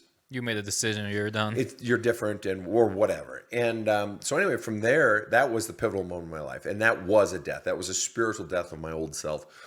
And it took a few years and so forth, but life began to change. And then it was, 7 whatever years later when I was living on the street. And I was at a coffee shop one morning because I found enough money or whatever to have a cup of coffee, a mocha or whatever it was. And there you go. That's a little treat. That's it. And I was doing my journaling that morning, and I started laughing. And like really from a deep place. And I realized in that moment, I think it was 2009, 2007, I'd never been happier in my entire life. Wow. I'd finally gotten all of the pain out. While you were journaling on the street, living on the street. And I'd been journaling since I was 13. My mother started me journaling when I was 13. It's a powerful tool. Yeah, extraordinarily powerful. And since then, I've found more powerful tools or tools that can get the same effect but at an accelerated rate. And I mentioned those in my book. But anyway, the point is that this being at the suicide point, committing suicide, and then coming out of it and so forth. And I leave the scars on. I could have them lasered off, and people have said that. Well, why do you keep those on, and so on and so forth? Because I've had people see the scars and say, "Oh shit, this guy's been there." Right. And I'll say that I have been where you are. This isn't book shit for me. I didn't study psychology. I'm not a fucking psychologist. I'm a fucking spiritual counselor. My background is spirituality, connecting you with your own spirit, who the fuck you are. And all of my exercises, all of my principles, all of my theories, all of it is shit that either worked on me and or it has worked on others for decades. And so it's just fucking real everyday shit to bring about that healing so that there's less pain out there in the world. Sure, that's a huge thing, and we're lucky, I guess, to have you, because a lot of people out there talking about that kind of stuff. I guess the vast majority, if you'd really pull down, if we had a magical way to pull down the statistics of people that are advising people or patients, whatever you want to call it, on suicide, they haven't been there. Right. That has to be statistically true. Right. That's just how it is. Logically, right. Yeah. Yeah. And there's something so powerful in talking to somebody who, quote unquote, been there. Right. And I know that from war, I would think, and so forth. Right. My experience was, first of all, PTSD made no sense to me. So I went to all the doctors telling them I have something wrong with my ear, or the neurologist. I told them to check this because I was getting panic attacks and almost somewhat seizures. They eventually turn into seizures. Wow. But it made the case to every doctor that I know what's wrong with me physically. It's not a psychological thing. And they're like, "Oh, you just came back from work. Just you have PTSD." So the first moment of realization that this is psychological comes, of course, from meeting people who are experiencing the same thing, right? Yep. So I go to this department, if you will, of people that are getting like the first aid treatment of just found out I got PTSD type of deal. Shit. And then I see people there from the same places, same battles, same fucked up shit that we went through, and they're like, "Oh yeah, that's exactly what I got. That's exactly how I feel." And I was like, okay, moment of realization. This is what's going on. And the help, the healing, the immediate healing, just in that first step of somebody experiencing what you're feeling, whew, I can't even tell you how big that first step was. I wouldn't be able to do without it. No, I know. So I totally understand the value in that. Somebody coming to see you with those type of pains and issues, or even just thoughts, and then having that place to express themselves to somebody who knows what the fuck they're talking about. Well, and that you said it so well. To meet someone who can sort of express the same thing, put it into words and so forth. Just yesterday, I was in Minneapolis. My 93-year-old mother passed away yesterday. Sorry to hear that. Oh, thank you very much. We saw it coming though, and it's still very sad. And my father passed away about 2 years ago at 92. I hope everybody's such a long life. Yeah, right? Exactly. Bless yourself. And a full life, and they lived it well and so forth. But my mother had been doing spiritual counseling. My dad was a pastor, but my mom had been doing spiritual counseling. I remember every night after dinner, whoever's night it was among us kids to do the dishes, you're in the kitchen, and then you see that long phone cord stretched into the bedroom next to the kitchen because mom was in there counseling somebody. Point is, when I was the youngest of the 6 kids, so by the time I'm 12, 13, most of my siblings are gone. And it's just mom, dad, and me around the dinner table at night. Gone as in gone out of the house. College, military, gone. Yeah. Okay. You're by yourself at home. Except one brother, but he had a lot of girlfriends, so he was always out. John always had so many girlfriends. Anyway, and so the parents, it was us, and mom was a crisis counselor, suicide hotline counselor, spiritual counselor, and masters, and all that. And she made it her pet project. She had already raised me largely for the 70s as a girl. I grew up ironing, I grew up sewing, I grew up cooking, I grew up gardening, I grew up cleaning, all that shit, right? On top of everything else. You were not going to be a girl. Sorry about it. Well, I tell you, I have a very feminine side that I'm quite proud of. Thank God. Anyway, right? But so then it didn't stop then when I'm 13. She starts teaching me all the counseling techniques that she knew. And so the three of us would be talking, and Dad would be saying things, and she'd say, "So Sven, what's a passive listening technique for what Dad, your father, just said? Okay, what would be an active listening technique? All right, what's the fundamental point in each of his last 3 points that he's made? What's the through line? What's the the red thread and all these things?" She was teaching me how to listen. Wow.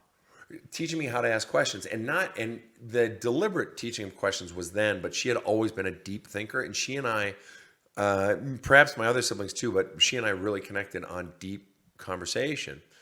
And You were the youngest? Sorry to cut I you. was the youngest. No, that's fine. And so she taught me all of these things. And so that became the back. I never thought I'd get into fucking counseling. I really didn't. But that became the backbone sort of all the rest of my work. Bring it back to what you just said. She taught me all of her theories as well. And one of her core principles was, Sven, always remember. Now, remember, I'm like fucking 13, 14, 15. And she's teaching me all this counseling shit. And I'm like, and I loved my parents. I adored my parents. And, we had the usual riffs of any teenager, but I adored and I respected them because they were 40 years older than me. They had me when they were 40. They had already had 5 kids. She shared her principles, and one of them was, Sven, always remember, naming the beast is half the problem. Boom. So let's say I'm at home and my gums have been hurting lately, and I got this rash on my ass, and then my fucking ankles have been really, at the joint has been really weak. What the fuck's going on? So I go to the doctor, and he says, oh, you have the gum ass rash fucking joint problem. That's such and such disease. Here's a fucking pill. That'll be $500. Now get the fuck out of here. Exactly. Once we name the symptoms, once we identify, give them a name, we have power over them. And staying in the medicine realm, back in the old days, we used to call Dr. Wenzel, and Dr. Wenzel would call me Sven. There's an elevation. There's that naming has power. And Joseph Campbell, in his book Power of Myth, he talks about the power of the shaman in ancient cultures, and that the shaman would name the disease. He would name the god. He would name the power that might be out in the woods. And by naming it, humanity has power over it. So when you talk about PTSD, by naming it, by fundamentally that other vet, Right. experiencing it and expressing it, It's a thing. now it's a thing. And now it's not just this thing, this list of symptoms. Right. You took it out of the darkness. You gave it some shape, and all of a sudden you have some more control over it. Yeah, I Very like well it. said. Very well said. It's good. Yeah, it's a very good point. I like it a lot, and I'm going to also use it in my thoughts. It does empower us so much to just put something into perspective, but just pull it out of that darkness. Because what's the most frightening thing about, let's say, PTSD, but also about everything? Unknown. The unknown, right? The fear of the darkness, the unknown. What can come at me that I don't even know. That's what I've feared. That's what shut me down. This really scared me. But it wasn't what was going on, because I can still experience some of those things today. It was that I don't know what's coming. Once we've put it in a box and I can look at it, touch it, think about it, all of a sudden when some of those symptoms today would happen, I'll just be like, oh, well, whatever. I can experience what before would shut me down and drop me on the floor while I'm driving the car. Brilliant. All of a sudden, Brilliant. It's a totally different story. So I like the way you framed it, because it's exactly how it is. It's a powerful tool. Isn't that so cool that your mom taught you all those stuff? Yeah. And before you could even imagine Yeah. how And valuable it's going to be in your life. absolutely. And there are there other ones, like she would say in parenting, one of the greatest gifts that my parents gave us in parenting us, particularly me, because I was such a fuck up and I could be such an idiot, is she would say, Sven, you're not a bad person. You just did a bad thing. You're not a stupid person. You just did a dumb thing. What that does in the brain, in the wiring of the child, is it divorces the action from the identity. Huge. But I have so many clients who will say, "Oh, you're a bad boy," to their kid. You're being a bad boy. Well, he's not. You have to understand, Mom, what the child hears then is, I'm a bad person. Right. When in fact, what you're saying is, in this moment, I don't like your action. Now, later in life, there'll be time to identify a person by their actions. But this is a fucking child who barely knows right and wrong and is largely acting off of what he's been taught by you. The notion of telling a child at 4, 6, or 12 that they're a bad human being at their essence, which is how the child is going to interpret it. And it's rather logical that the child is interpreting, because you're saying, bad boy. Yeah, that becomes my identity. It's actually understandable why a child would do that, when in fact that may not be your intention. Sure. And so by mom divorcing those, not a bad person did a bad thing. It's allowing the child to still maintain their integrity while also and their identity while also calling out that we don't do that in this home. It's not Right. okay. But yeah, so the point is, yeah, she had a lot of good shit, and then as the world has changed, she would frequently say, Sven, you've taken some of that and you've added your own stuff, but then it's just a different world now, Sven. And what I would say to her is, yeah, but some of those old principles are just as applicable today Oh my as gosh. they were in 1930. Sure. And so I was blessed. I was blessed. It's a wonderful thing, and I think I wasn't even aware, that thanks to my parents, how bad it could get for other people, because they did give me everything I needed. I going back to adversity is good. I thank God for giving me some challenges along Yeah, the way. yeah. And my mom did grow up in adversity, so she understood the power it can have to empower you, Yeah. but also didn't want to, do what her parents did to her, do to me what her parents did to her. So she was careful with the balance, but thankfully, even though, because we talk about the boy crisis, right? It doesn't start now. I was born in '89. Already back then, the boomers, right? They had the ability to give you everything you needed, almost, Yeah. to the point where you've seen nothing of what their generation, and especially not the one before them, have seen. So I was lucky in that form. We're talking about mothers and how they shaped us. She did allowed me to smash my face a little bit on the floor, on the great. concrete. She did encourage me to follow my dreams. And I liked their analogy from before, which was the wires on your chip. She did disconnect those quite early. From her own chip. Right. Brilliant. Let this person be Brilliant. him. Yep. And I cannot thank her enough for that, because only later in life, I just thought, for me, that's default, right? As Right. a It's normal. 14-year-old, 15-year-old, 16-year-old, even as a 20-year-old, like, I didn't have time to even understand that that's not what's going on everywhere else. Right. I'm just assuming default, this is what everybody has. Right. And only later I realized, through meeting people, talking to people, deeply learning new personalities, such as could be my wife or friends or even family members, how much the lack of that thing I got fucked them up, Yeah. not being able to be their own person. And now in their 30s, 40s, they're just, for the first time, trying to fucking figure out, who am I? Right. And it only gets harder with age. It doesn't get easier. Well, and the interesting thing about that, I love what you said there, and that's right. Because by 30s or 40s, okay, you've been trying to do what everybody has been telling you to do, what society says you should do, or your parents say is expected of you. But then 30s and 40s, something goes haywire. Something inside of you. This What is isn't that, then? working. What is it? What is that thing? Because it happens. Right. It's No, a thing. it happens all the time. And 35, and this isn't Sven coming up with 35. Robert Bly, when he wrote his book Iron John, and he used to do, back in the 80s, and he used to do men's retreats, he would never take men under the age of 35. And I've been, saying for decades that, and based on the wisdom of people who came before me, that, a woman around 35, that's when the transformation happens. That the transformation from operating on automatic to becoming aware, at the very least, that I don't know if I'm happy. Aware of the question. Sure. Am I happy? And am I happy doing what's expected of me? And aware of myself as something different from what's expected of me. But that's when it happens, that time in there. And what's been driving them is the expectations that got pressed into them by mommy, daddy, society.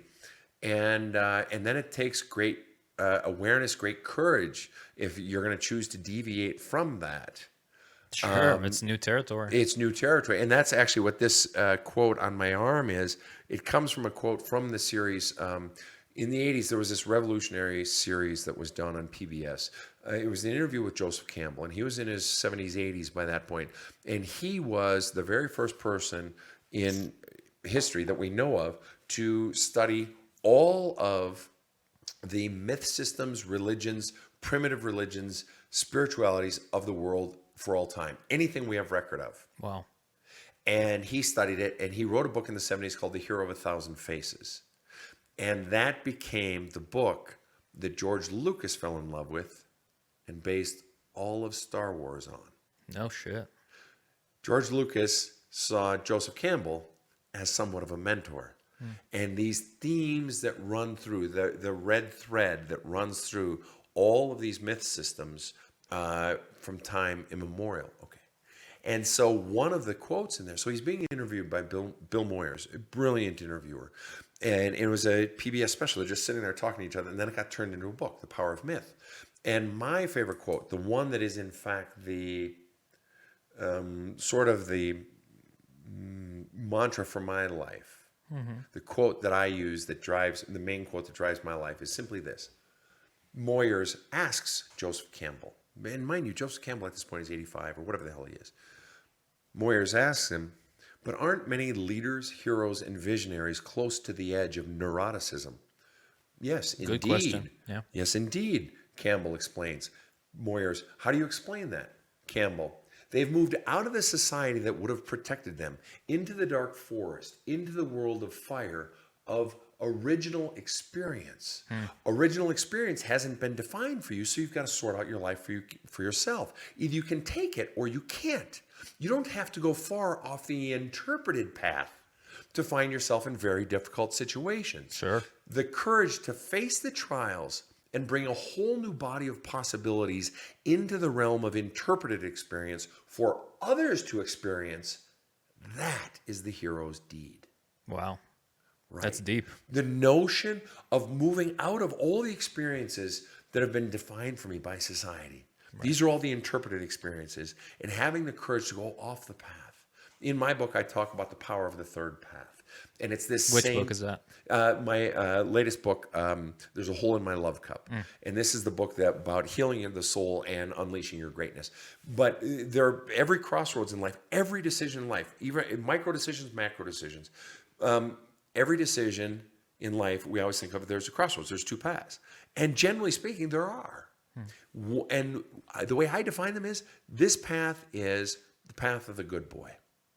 That here's what the external power sources, here's what society or mom or dad or all the people I look up to, here's what they say, and the good boy says, okay, and marches along and does the good boy thing, right? Sure. That's the path of the good boy. And then the other path is what I call the path of the middle finger, or the rebel path, who says, and the rebel is the one who looks at what the external power sources say and says, well, fuck off, and does basically just the opposite. Okay, and we admire the rebel path for the rebels for their spirit. Yet we also admire and enjoy the good boys because they're easy to go along with, and they get often far more success than the rebels ever get. Right. But the problem is this: neither of those paths is authentic. Because both of them are responding to an external power source. It's just that one is doing what the external power source says, and the other is doing just the opposite, waiting for the external power source to define, and then doing the opposite. The power of the third path is the path of authenticity. Neutralizing that other external force. Well, yes. Reducing that voice inside my head. In other words, putting up a boundary, not allowing that external. So now the good boy can't hear it. It's reducing that. But it's also, what's the rebel doing? It's not that the rebel has to turn that path off. What the rebel has to do is turn off my desire to be triggered by it. Because the rebel is just saying, fuck you to everything, fuck you, I'm going to do the opposite. Oh, you said that, fuck you, I'm going to do the opposite. Fuck you. It's turning off the fuck you, and that fuck you is driven by all my fears and pains from my own fucking past. So the power, what the third path really is where you've quieted those voices, and where you're now coming to every tree in the forest, and you're saying, what feels right to me in this moment? And in the beginning, it's a slow process. But at this decision, what sort of bourbon should I drink? Do I need caffeine today? So for instance, in my work, I have to keep my caffeine to a minimum. But on my workout days, I'll do like 3 Monsters and 2 or 3 cups of coffee because I work out 1 day a week. So it's just like, but at every decision, I'm feeling it. Every tree I come to into the forest, do I go left? Do I go right? Do I go over? Do I go under? Do I turn around and sit? Do I go backwards? And so every single point, You're reading what feels right to me, having tuned out the external power sources. In other words, I now have an internal power source.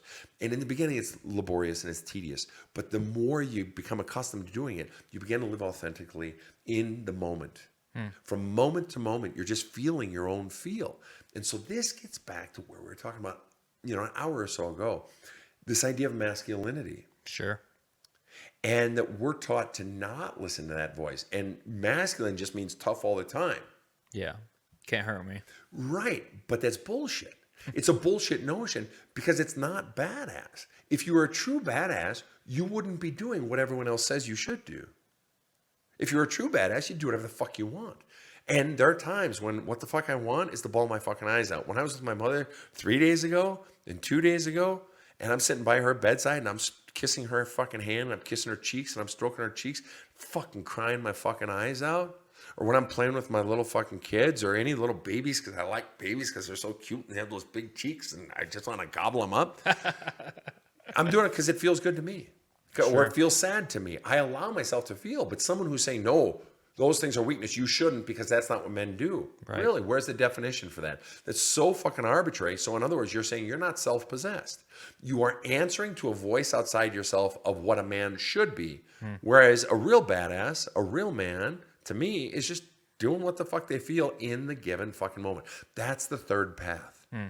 The path of authenticity, of who am I moment to moment, and do you have the courage to be authentic moment to moment, or are you basically a fucking cliche? Because being that cliche, that masculine, it's going to cost you. And it's weak.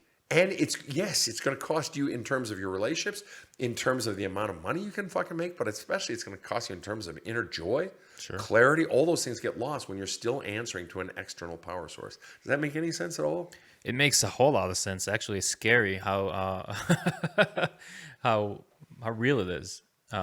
It makes too much sense, and I'm happy you explained it in such broad terms, because the thing that is the most worrisome to me is maybe some of us, let's just refer to males right now, men in their adulthood, who come to terms with the fact that they have been nurtured that way by society, parents, blah, blah, blah.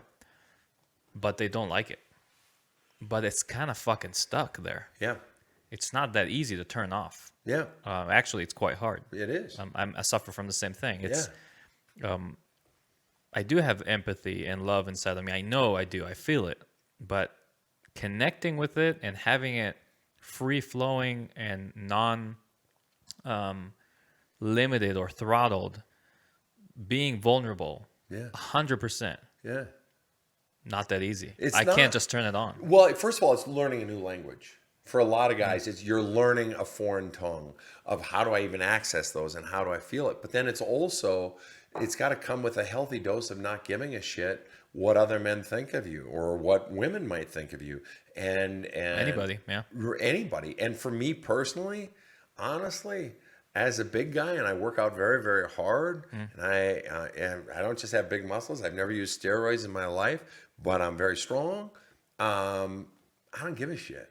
fuck do I care? There's a side note. There's an argument that working out, being physically strong, whether it's through powerlifting or learning jiu-jitsu, there's a really good argument to how much of a better connection to your true self you can get because you don't need to give a fuck. Well, and that's just it. And that's in a football thing. I was an offensive lineman in football, played Division I football at the Air Force Academy in the best year in Academy history, 1985. And, heck yeah. And so I was always an old lineman. And the thing about old linemen, offensive linemen, is, they're usually, they're very often some of the strongest guys on the team, and you're around big guys. When you grow up around big guys, and I'm a small big guy. I'm 6'4", and when I'm lifting heavy, about 275, but normally about 250. I'm a small big guy. It's all relative terms, right? It is, but when you know, you know. But my point is, it's usually not the big guys who pick fights. If you grew up on a neighborhood with a bunch of guys, it was always the little fucker, the little fucking Napoleon, the little Chihuahua who's starting the fights, unless one of the guys was jacked up on something. It's killing me that I have exactly who that is for me. Well, it is. It's true. And so yeah, when you, and it's the same way in a lot of the wealthy people that I work with. A lot of them, so many people think, oh, people at the very top, they're driving, the McLaren and they own, Park Avenue apartments. And yeah, they do. Many of them. But then a lot of them, some of them don't give a shit. Right. They're not. And it's just like, or maybe they have those things, but also they don't have to constantly prove. Sure. Whether it's strength, whether it's wealth, whether it's intellect. Yeah. When you're really smart, the really smart one isn't the one who's always yammering in a conversation trying to prove how smart he is. Or the really wealthy one, Warren Buffett lives in fucking Omaha, fucking Nebraska, for Christ's sake. I drove through Omaha. A beautiful he city. doesn't give a shit. It's a beautiful city, but he doesn't give a shit. Probably still drives a fucking station wagon. But this notion of masculinity and being a man and sort of deconstructing this notion that I got to be tough all the time. Yeah, you got to be able to and willing to say, I don't fucking care what people think of me. And then, but it's also creating, what's that? It's a big thing. It's hard to let go of. It really is. And that's where those beliefs, the shit you got taught about yourself, the fear, if I fear what other men are going to think of me, if I fear what women are going to think of me, if I fear, those things, that fear, I'm sorry, that fear comes from your past. The story I love to tell is the first home I owned was in Minneapolis on Minnehaha Parkway. And there was a street going one way out in front of my driveway. And then there was a giant boulevard. And this is in Minneapolis proper. And then there was a street one way going the other way. And the boulevard was, let's say, 30, 40 yards across. It was big and it was long. And we'd go out there and we'd play baseball or kickball with my kids, whatever. It was totally safe. And one Saturday morning, my kids were out there. Let's say my son was, I'm just spitballing, 5, my daughter was 2, whatever it was. And they're out there playing. My son's kicking a ball. He always had a ball he was kicking around. And it's summertime in Minnesota, long green grass, tall oaks and elms, and the sun is coming through. And there's always a breeze in Minnesota. There's always a breeze. And my daughter is out there in a white floral dress with some sort of, or white dress with some sort of floral print. They're both tow heads, long blonde hair. And my daughter, I notice as I look out the window, is twirling. Just twirling. Right. Nothing bad happens. I'm just watching her. She's twirling, and I had an epiphany. And the epiphany was simply this. That's how we come out of the womb. Oh. We come out of the womb twirling. Sure. No child comes out of the womb believing I suck. Right. No child comes out of the womb believing, oh, the world is terrible, and so on and so forth. With the parent near, they feel safe. No child comes out of the womb with self-hatred, self-loathing, self-doubt. No, they come out free and alive, which means when I'm dealing with clients, I tell them that story, and I say, that means somewhere between the womb and 37, a lie was imprinted in you that you suck. A lie was imprinted in man that your feelings are no good. Right. A lie was imprinted that you only have value when you're tough. And it's so fucking arbitrary. Right. We are on a rock, a tiny rock, somewhere out in the fucking universe. And there's this arbitrary fucking notion of what fucking masculinity is. It's so fucking stupid. It's as man-made as possible. It couldn't be more man-made. Exactly. And, yeah, it's kind of crazy. I love what you said about, being on the rock, because, there's this song. It's in Hebrew, but the point is made in any language, and it's basically we're all lost in space together. That's it. And if you see it any other way, you're in your own imagination. That's it. We're lost here. We have no fucking clue what we're doing. That's right. And anytime you waste on thinking otherwise or being convinced that what other people think of you matters, it doesn't matter just as much as a lot of other things don't matter. It's funny you bring that up, and I'm glad you brought that up. One of the other languages I studied was Hebrew, and I remember in the consortium in Berkeley, the Graduate Theological Union, there is a Jewish school, and I took some classes there. And I remember, reading Talmud and so forth, and one of the great rabbis, and I forget which it was, said, we must also remember that we are simultaneously the center of the universe and nothing. Sure. It's one of the biggest things that they teach, and it's so powerful. It really is. You're everything and nothing simultaneously. And that the root of all sin, forgive me for using a religious word, but the root of all bad that I might do in the world or you might do in the world is that I leave myself at the center of the universe. All sin is that it's all about me. Pride, stealing from others, it's for me. Taking of attention, hurting others, that it's all about me. And so this notion of, not to go all religious or anything, but of the first commandment being, I'm the Lord your God, you shall have no other gods before me. Or in Jesus speak, treat your neighbor as you would treat yourself. The notion of extracting myself from the center of the universe. That's where the good happens. Sure. Versus if I'm head of the household, I'm the father or I'm the mother. It happens a lot. And I am the center of the fucking universe, and you all exist to serve me. You all exist to meet my needs. You all exist pour love into my love cup. Right. Right. It's all center of the universe fucking thing. Well, then you're missing half the equation, because the other half of the equation is you're simultaneously at the center of the universe and nothing. Nothing And at all. that humility too often gets forgotten. Or the humility gets bred into so many young men, so many young women. And it's not humiliate, it's humiliation. Being drummed into them by some king or queen, and so they spend their lives trying to work out of that belief that they suck and they're nothing. Well, they weren't taught the other side of the equation, Right. that you're also the center of the universe, Right. and that you fucking matter. It's just as important. And it's crazy how powerful it is when you look into self-esteem and what that means to someone's practical life. Whew. I mean, low self-esteem immediately means that I have to be out there loud, earning my way, being something I'm not necessarily wanting to be. Yes. Because there's no other way for me to earn that. Yes. And when you have that, let's say, high self-esteem, right? Right. You could care less about what other people think of you. You can tell them your mind. Right. You can tell them the truth, which has immense value. You can be valuable to your community, to your society, because you're not going around there just telling them what they want to hear. You're like, hey, by the way, you got fucking fat. Right. You're gonna die like that. Just let's get you on a diet, or you suck. Because the way you've handled, Mary, your girlfriend, that a gentleman doesn't do that. If I have self-esteem and I don't care what you think of me, especially if I love you, Right. I'm gonna tell you the truth. I can speak the truth in love. Right. Right. And I like what you said there, this notion of earning love. I see this a lot. This notion that I have to do in order to be loved versus be. That who you are in your essence. So when, my mother conveyed to us as children, you're not a dumb person, you just did a dumb thing. In other words, your essence is good. I love you for who you are.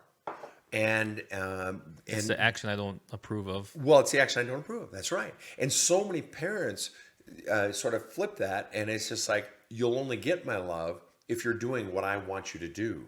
And so I call it the sales mentality, that you got to hit your quotas before you're going to get the Scooby snack, before you're going to get the fucking love from me, right? And so this goes back to something you brought up earlier. This goes back to when we were talking about the influence of parents, the influence of society. And one of the things when I'm working with clients, young clients, even old clients who still have powerful memories from junior high, high school, middle school, elementary school, they'll talk about how the bullying at school was so debilitating and so on and so forth. And I see that a lot in young clients and older clients. And yet there's a distinction. And I'll talk about this distinction in the effects of bullying by saying I had a classmate growing up, and she was bullied in our elementary school. She was bullied and she was just treated very, very poorly. And I was a part of it at times as well.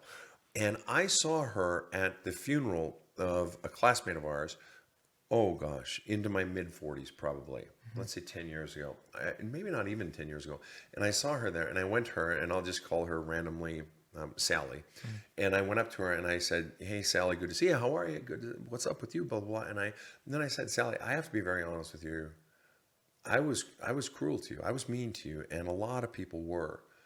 And it wasn't right. And I'm so sorry that you were treated that way. I'm so sorry that I was a part of that. And I'm sorry, and there's no excuse. And she sort of laughed a bit, and she said, Sven, it's interesting.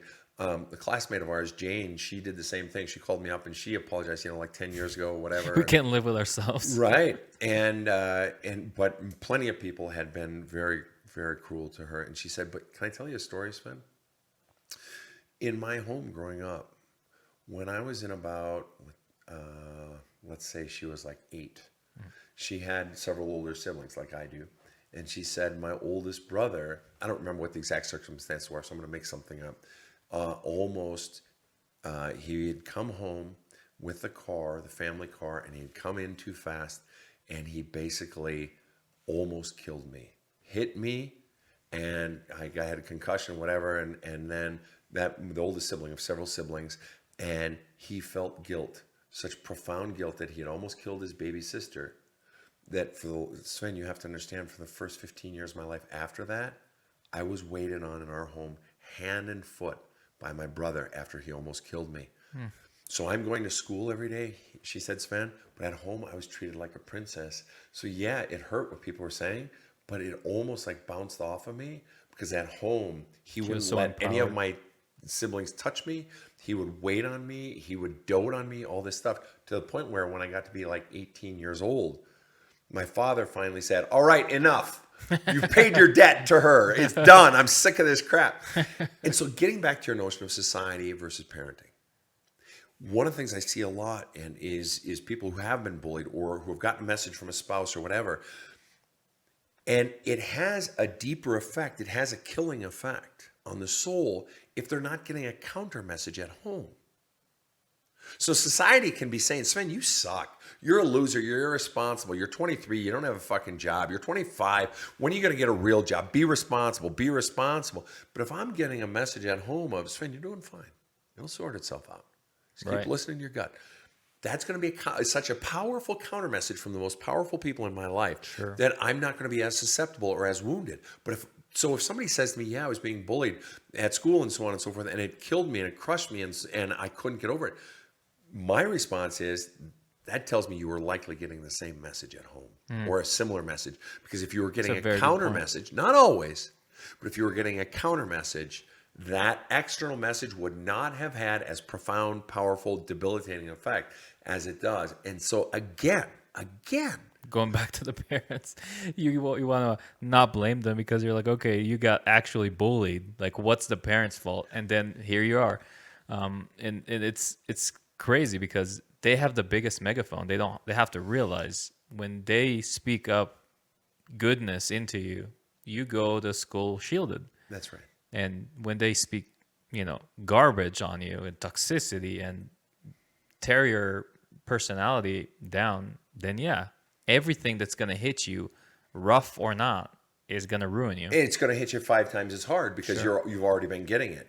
And that's why I always tell people, in marriages, any problems you're having in a marriage predates the marriage. Any problems you're having in a marriage predate the relationship. It's because of programming, imprinting that happened before you met this person. So that's why when somebody says, oh, I've been in a relationship for 5 years and, she's been tearing me down and she's been abusive and she's been all these things. And I say, we have to discover in you what it was that allowed this problem to metastasize to such a level. And then people say, oh, you're blaming the victims, man. And it's not, I'm not blaming the victim. I protect victims. But if that victim, in their next relationship is going to create a better relationship, they have to look at inside of me. What is it about me that is causing me to overlook problems I see in the very beginning? Or maybe I didn't see the problems in the very beginning and I need to start seeing them. So this notion, I hate how much it hits home. Yeah. I do. Well, and the truth is, no victim deserves to be blamed. And I actually do the opposite. It's giving voice to the victim and helping the victim learn new tools. And the tools you have to learn are what the Buddhists talk about: awareness.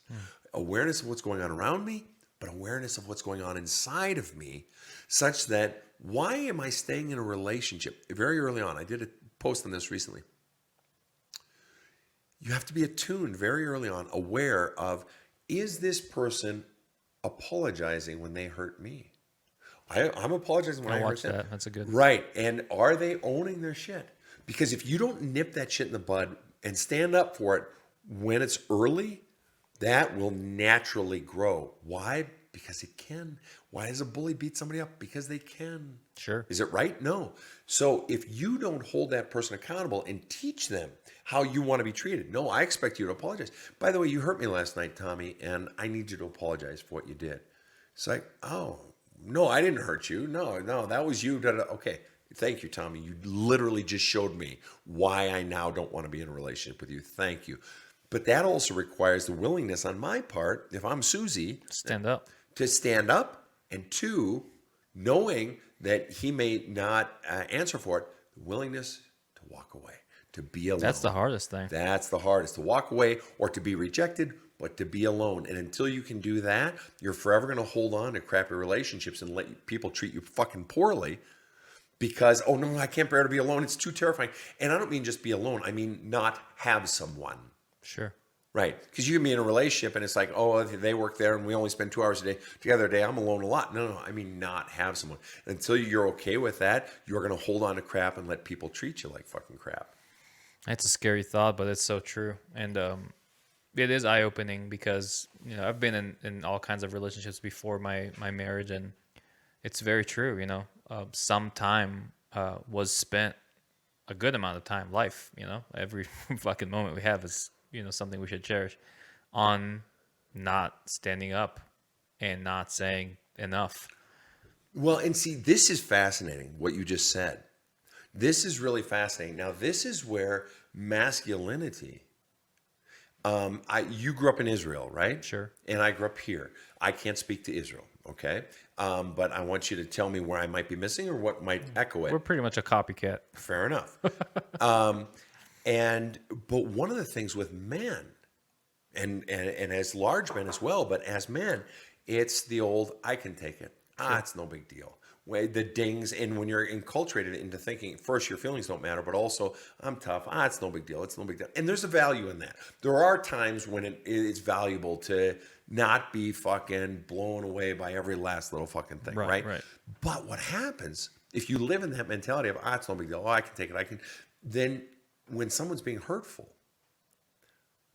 you're not aware that they're being hurtful. You're not aware that you need to shut that shit down because that'll just fucking grow. And so if you're in a relationship with a woman or you're in a relationship with another man or a non-binary, whatever, whoever you're in a relationship with, is that it keeps happening. And that pile of shit grows bigger and bigger and bigger until finally I can't take it anymore and I explode.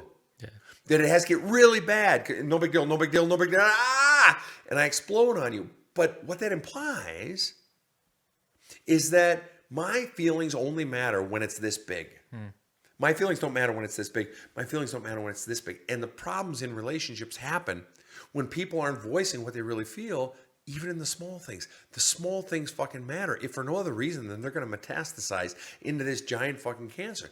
Do you know that there's a statistic? There was a piece of research that was done in psychology, and I know nothing about psychology, but I caught this piece of research. And it was done, I want to say around 2010-ish, but I'm speculating, that determined that most couples, by the time they go to marital counseling, they've been having problems, on average, for 6 years. In other words, that shit pile has finally gotten so bad. So how fucking hard do you think it's going to be? I've thrown shit at you, you've thrown shit at me, and now we've got this big mountain of shit. And I can't hold you anymore because all I smell is the shit. You can't see me anymore because all you see is the shit. Okay, how hard is it going to be if you have 6 years or likely longer, if the problem's, how hard is it going to be to reduce that shit?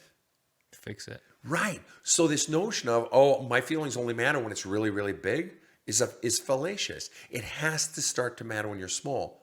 I had a cop that I counseled, many, many cops over the years that I've counseled. And this one, he doted on this woman. And I've talked about this particular cop. I like this one. We'll call him, in the book, I call him Speedy. And Speedy Gonzalez. Yeah. And he was a nice guy, and Italian and all this shit. New York City cop. And anyway, from, a couple decades ago. And he would dote on this girlfriend of his, just dote on her. And he was in his late 50s, early 60s at the time, doted on her, did everything and so on and so forth. And she would not text him during the day. And he's like, come on, what does it take? Really, 5 fucking seconds, once or twice a day, really? Or she wouldn't call her. And she really took advantage of him and so forth. But I was counseling him, and I was counseling him to stand up for himself more and more, and he would do it more. And even though that was foreign to him, because he was used to just taking it, whatever. And he says, I've done everything for her. And he would say that a lot. I've done everything. I really have done everything, and she won't do anything.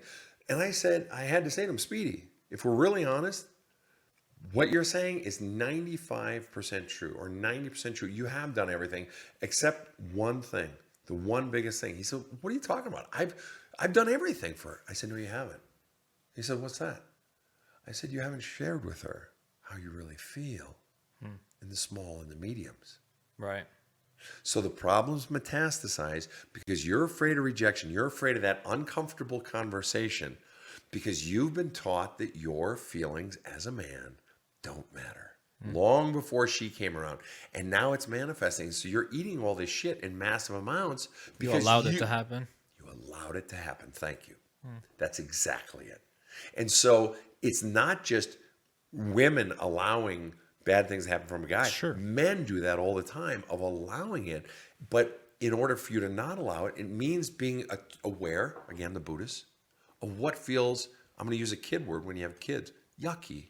Right. To me, in the small things. The small things fucking matter. Games are won and lost in the fucking small things. Relationships are won and lost in the fucking small things. But we're so terrified to do it because we don't want conflict. We're afraid of standing up for ourselves. We've been taught that my feelings don't fucking matter. Right. So how do you combat that? Because I do understand that, and maybe I'll circle back later to, how being able to kind of eat shit and be okay about it served me.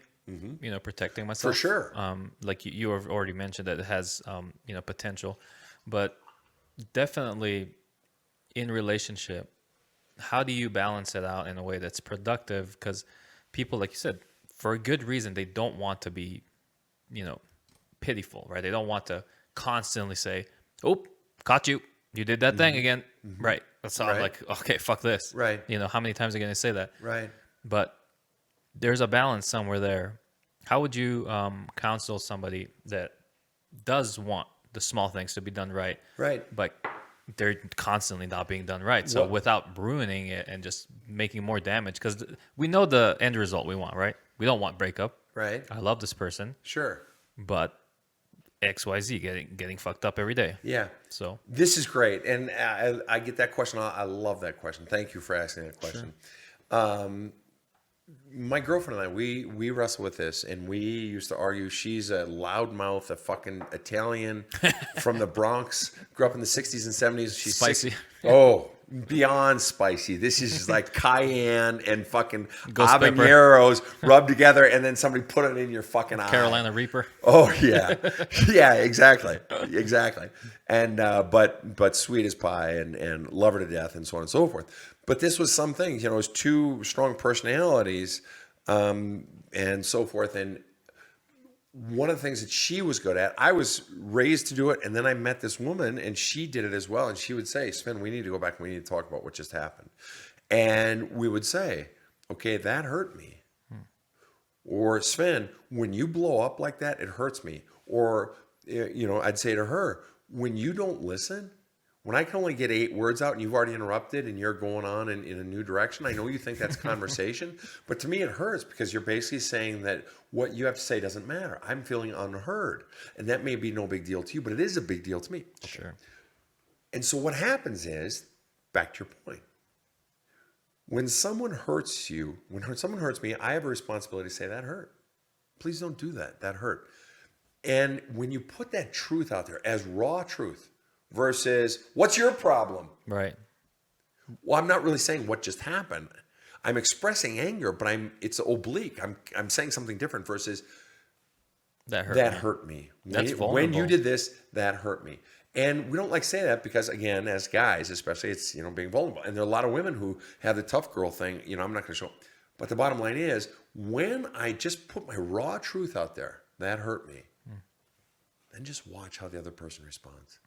And you will see who they are. If they say, no, I didn't hurt you. Okay, you've just shown me that you value, you're going to defend yourself.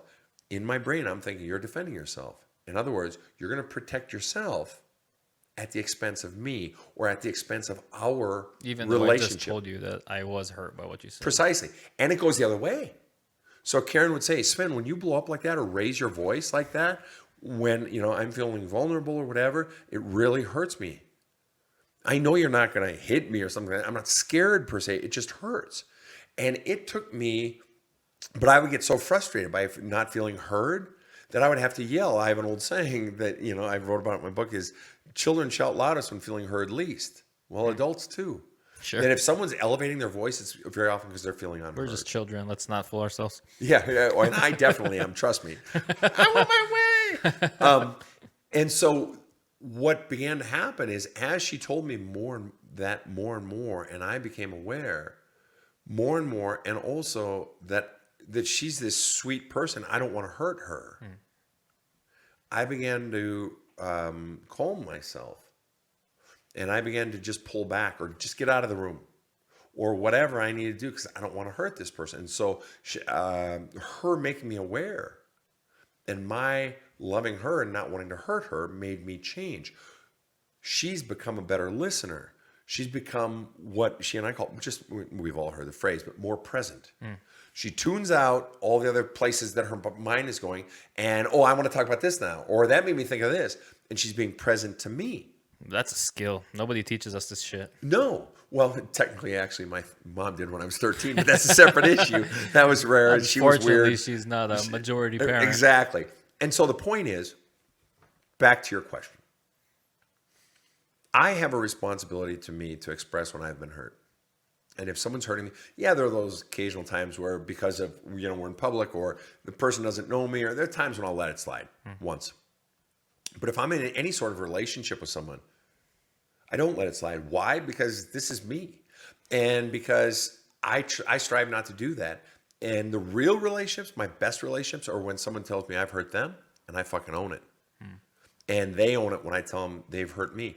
And the simple way I was just literally telling a client today, I think, and I did a TikTok on this, maybe you've seen it, and it's just, I think of everything like my life like a target with all these concentric circles. And way out here are acquaintances that I see walking in and out of the elevator. Oh, hey, how you doing? Okay. Next level in are acquaintances you may stand and talk to. You're from Atlanta. No shit. I love the Buckhead district. Whatever. Buckhorn, Buckhead, whatever. And then there's the acquaintances that like the girl Stephanie who works at my liquor store. I love Stephanie. She's great. We'll stand, we'll talk. Sven, how are you? Oh, Eric's in back. He's got that, bottle of Blanton's that you wanted, whatever. And, love Stephanie, right? At my liquor store. And then there are actual friends, and then there are good friends, and then there are best friends, and then there are extended family, and then there's closer relatives, then there are my actual siblings. And then on the bullseye, my girlfriend, my mother up until yesterday, my two kids, their spouses, girlfriends, and but then the double bullseye in the center is just me. It's just That's me. a good point. And so what I'm getting at is the purpose of conceiving it as a target is I only let people into the next rung, into the next circle, if they've exhibited behaviors, values, principles, beliefs that are sort of reflective of mine or that aren't damaging to mine. Sure. But what so often happens is children are enculturated to believe that anybody gets access to that inner bullseye and that you're not allowed to have rings. You're not allowed to have boundaries, and that anybody can go in there and do a home makeover. Anybody can go in there and do whatever the fuck they want. Versus, so for me, when I came out of my first marriage, the single biggest realization I had coming out of my first marriage was in any future relationships, I want somebody who apologizes and means it and forgives and means it. Wow. And so that's one of the criteria. It's a big request. Well, it is, but it's like, fuck that shit. Because, it's funny. My mom said, Sven, each of my kids has different gifts and there are overlapping gifts and so on and so forth. But one of the things I admire about you and some of your siblings, but you in particular, is you'll apologize for shit. It's just like, it's a weird gift. I can't fix anything in my house. I know nothing about electronics and, I suck at most things, but I don't mind apologizing. And I even say to my clients, I don't mind being wrong. I don't give a fuck. And if I've hurt you, and so in a relationship with me, I require that and I won't allow it. So back to your question. This notion of how many times you express when you've been hurt, how many times you express what your needs are. I say you do it until you're tired of expressing, until it becomes abundantly clear to you that there's a pattern of behavior in this other person that indicates that they are not going to change. And then you got to ask, why wouldn't they fucking change for someone they claim to fucking love? And then I have to ask myself the question, is this a deal breaker? Or is it a non-deal breaker, but I'm seeing an accumulation of non-deal breakers getting bad? But when someone's not willing to change, for someone they claim to love, particularly on this one thing, ceasing to inflict pain. If you're not willing to cease inflicting pain on someone you claim to love, fuck you. You're full of shit. Right. It's just bullshit. You're being a hateful fucking asshole. And if you're in a relationship with someone who's unwilling to stop inflicting pain on you, get out. Get out, no matter how much you love them. Because what I've found in life is that the more you respect yourself, the more you make decisions from the belief system, I matter. The more the quality of your relationships increases, the quality of your friendships, family relationships increase. Everything begins and ends with the question, the two questions when you wake up in the morning. And I write about this in the book. When you wake up in the morning, life is asking you two questions before you get up to take a leak. It's whispering two questions in your ear. Who the fuck are you really? And do you have the courage to be who the fuck you really are? In other words, do you matter to you? Sure. And being the center of your own bullseye. Well, exactly. And do you have the courage to make choices that reflect the belief, I matter? Right. Yeah. Yeah, it's all super interesting, and it hits home. I want to say to everyone, but I can only testify for myself, because growing into those beliefs. By the way, it took me a long time into my 30s or later in life to actually be able to take ownership over my shit. And what finally triggered your ability to do it? What flipped the switch, if you don't mind my asking? It's a silly answer, but what is it? Jocko Willink. You know Jocko? No. This guy. He wrote. He's a Navy SEAL. Okay, and what did he say? He says a lot of things, but one of the things that regarding this though, he wrote a book. It's called Extreme Ownership. Okay. He has a lot of things. One of them that I really like is be humble or get humbled. But that's it. Yeah, he hits home on a lot of things. The thing with ownership is, I realized because of all kinds of events that I was being a little bit of a phony, in many areas of life, which I didn't really know back then what was the reason. Mm-hmm. Now I clearly know it was self-esteem. I don't think I had too many reasons to have low self-esteem, because it wasn't low, but it was low enough to want to make up a better aura around me, whether that was through practicing full-on lies, or maybe just kind of improving the truth a little bit. You know what I mean? Sure. Kind of giving it a better version. And when I caught myself doing that, I didn't really know what it was, but now I know it was this bullshit thought that my self-esteem is not that good, so I need to improve it. I wasn't accepting of myself. Right. I wasn't loving of myself. I wasn't nurturing of my own self before everybody else, because there's some confusion between being selfish in the way you describe it and the way most of us perceive it, which is, oh, you're selfish, you're it's a bad thing, right? Yeah. Go ahead, I'm listening. And what happens is most people don't understand that if you're not even somewhat selfish, take care of number one first. That's right. You can't take care of nobody, and you're weak. You're not there. That's it. But let's see your and your well, sketch. and that idea of I'm not doing anything for myself is coming from a place of the belief system that got pressed into the person is I don't matter, and I'm not important, and so that's not a position of strength. So when we talk about this notion of selfishness, and I don't know if you'll be able to see it here on the screen, Definitely. but I think of it as a continuum, and way over here is someone who's totally selfless. And way over here is someone who's totally selfish, okay? And neither one of those is anywhere near a sort of balance. Not that you can ever just sit right in the middle, but there's no sense of balance. So, and what's interesting is somebody who spends their life totally selfless, or roughly selfless, is they're constantly doing things for other people. So when this person does even one little fucking thing, just one little fucking thing, to move a little fucking over on the continuum, everyone's like, oh my God, you're so fucking selfish. Oh my God. And they attack, you're so fucking selfish. They appear selfish because they're acting out of character from their otherwise selfless self. That's good. In stark contrast, the person at the other end of the spectrum, who is largely, this is the narcissist or the self-absorbed or what I call the taker, the person who's largely selfish, when they do even one little fucking thing that's selfless, they're like, I fucking am the king of the world. Look at how selfless I am. I am so the ultimate giver. I am like king giver. I really am. I mean, look what I just did. But the truth is, neither of them is healthy. And what life really is, it's not just, sit in the middle. You can't. That life is this grand oscillation from at times being extraordinarily selfish and protective of self, and at times being extraordinarily selfless. And we sort of move back and forth.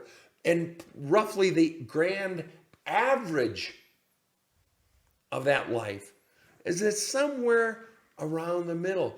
The truth is, there are times, and I get this very often with spouses who are considering getting a divorce. And they can't think of themselves as anything. They can't think of themselves as doing pain to, their children or to their husband or to their families. They think it would be so selfish to do it. And I'm like, you've spent your whole time being selfless. You're nowhere near selfish.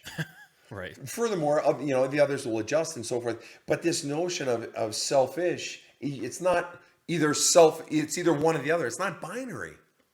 It's this continuum, and you have to honor self. So it's honoring self versus being selfish. And there's no honor in complete self-abnegation. That it leads to fucking misery. And people can say, well, that's what Jesus did. Yeah, and he was fucking killed when he was fucking 33. So good luck with that. That's not a long-term motherfucking solution. Man. Yeah. Yeah, you might have your road a little bit shortened going that way.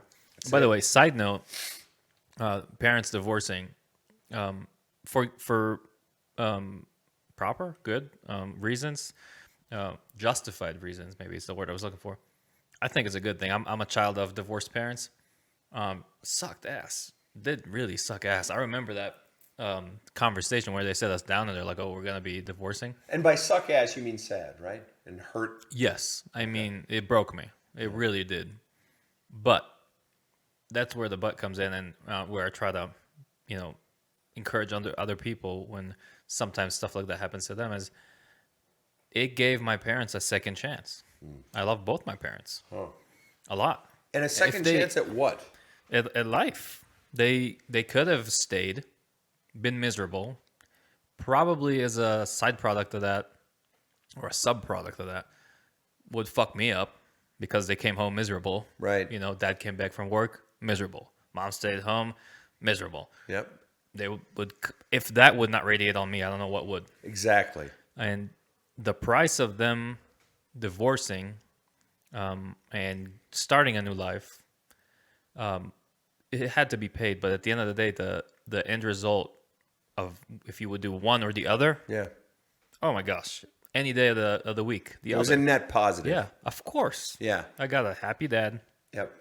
Married for the second time. Yep. Changed completely. Yep. His personality, a better person.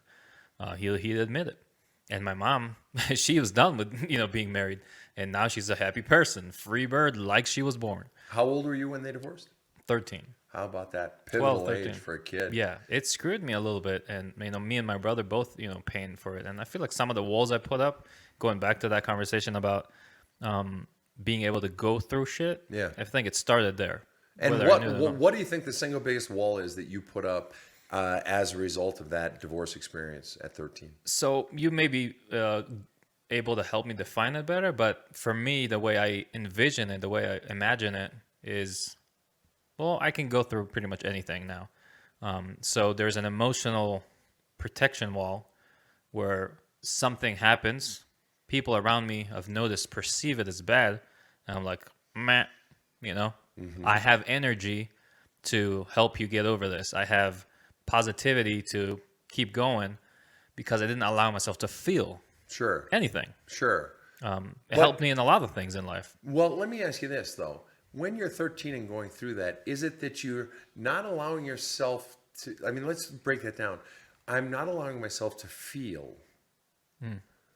Or is it I feel it, but I'm not allowing myself to express it? In other words, if you're 13 and your parents are divorcing, it's painful. It just hurts. Sure. Now, okay, so what am I going to do with that? Am I going to allow it out and allow people to see my feelings, or am I going to stick it in that night depository slot in the bank, put it in the fucking vault? So I felt it, but I'm not showing it. I'm not expressing it. Help me understand in your case. In my case specifically, I felt it because I did not even know what a protection wall is at that point. You know, I'm sitting on a bench, my brother right beside me. I can remember like it was yesterday. And they're like giving us these news. And I was like, can this even be a thing? Right. I cannot perceive it. I was so naive, you know. I was no box to put that one in. No, I was a kid. And I think it was natural for me to not even know that that's an option.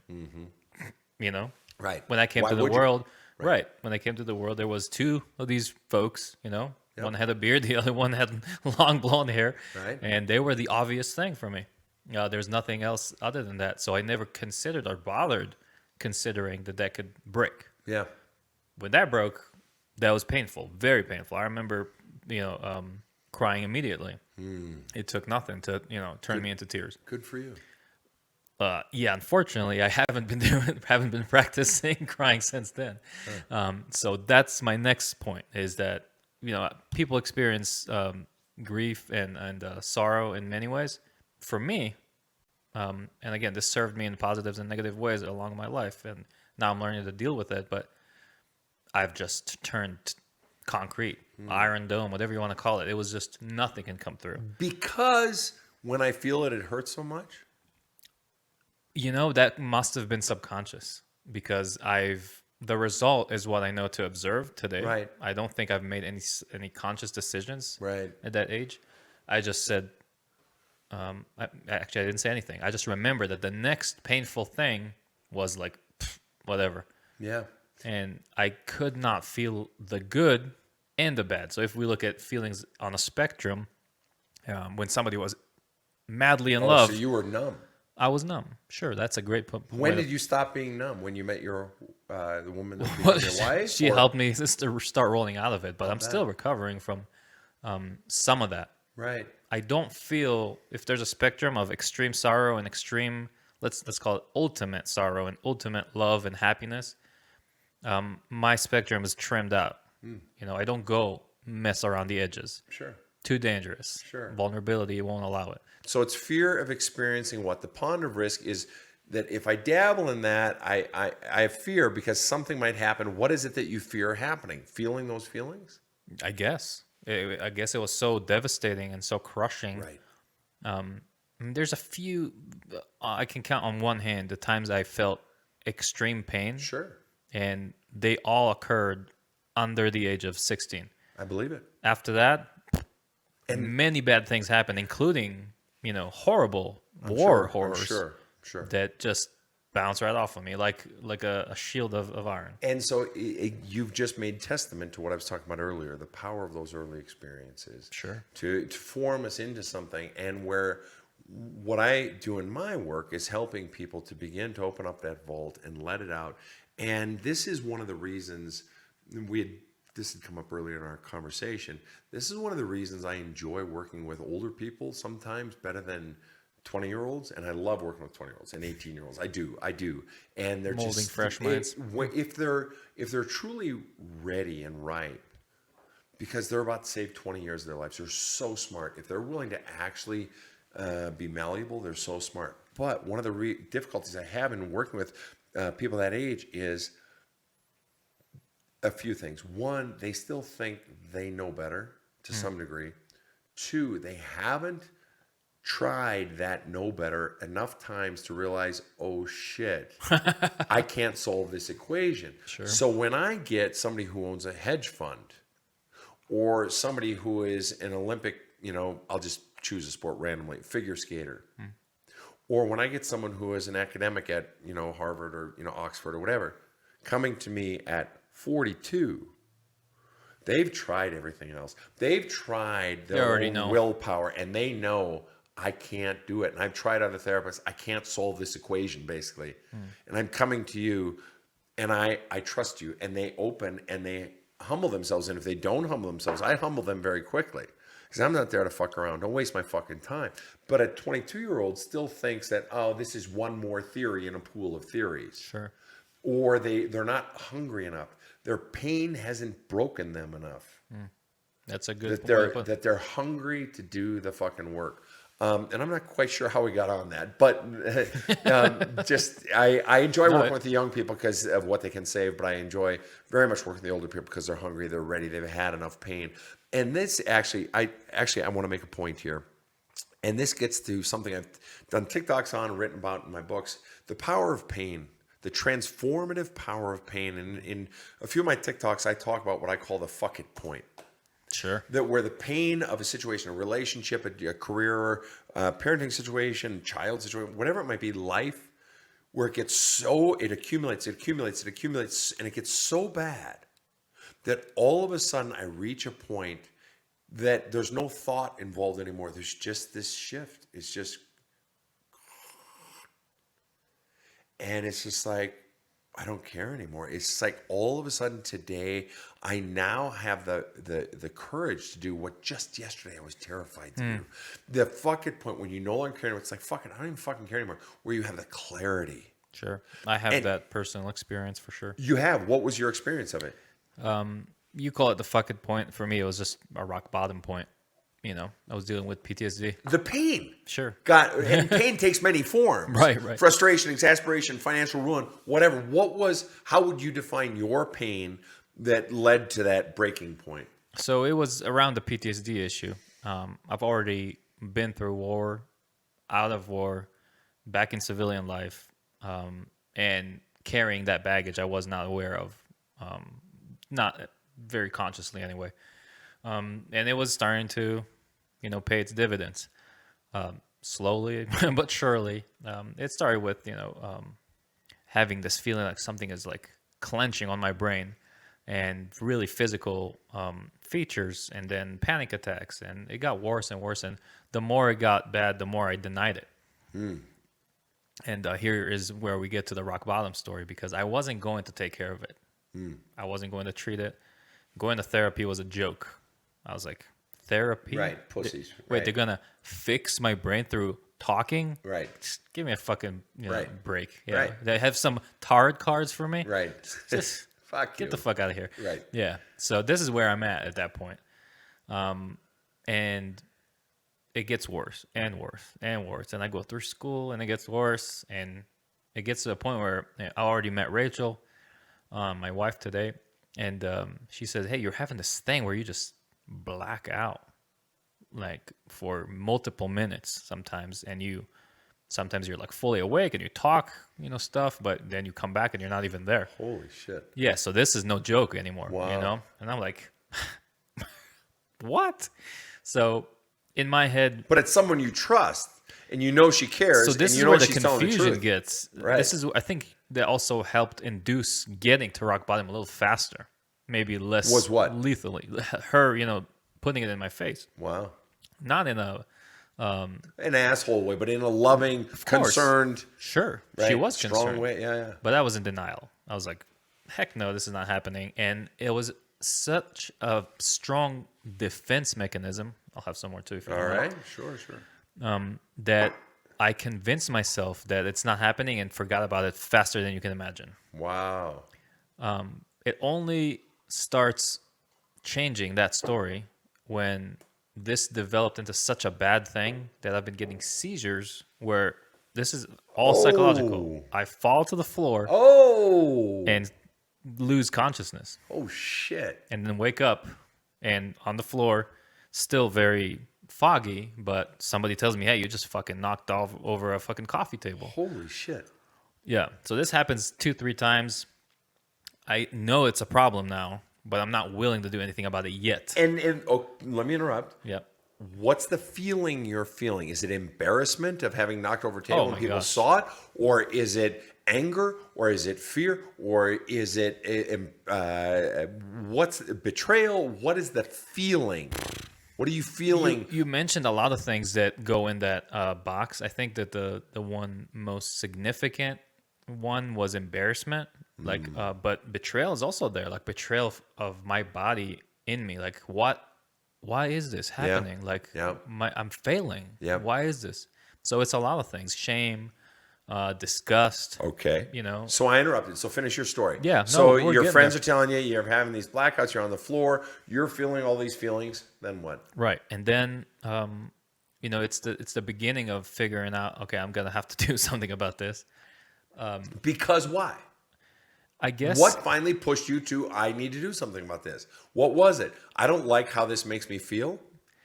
Or what?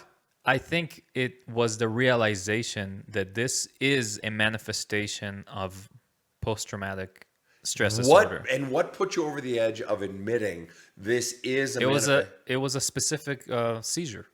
I fell on the floor in front of a house full of people. When I say house, I mean a business, I believe you. and it was also set up perfectly for that. Like freaking Tarantino couldn't figure it out better. All right. Yeah, so I go there all, puffed up chest. You're going to do a job for them. Uh-huh. And there's this terrace, with the stairs and the way it's structured is that basically everybody can see into the center of the business. So I'm there. You already know where this is going. And Rachel's there too with me because we own this business together. And back in the day, we worked in it together a lot. And I just collapse on the table, smash my face into it. It's a glass table, so it makes a lot of drama. Right. Everybody's looking. Ambulance gets called, the whole shebang. And the only time I really gain awareness of my consciousness is when, the ambulance is already there. So it's been, 15 minutes of me fucking gone.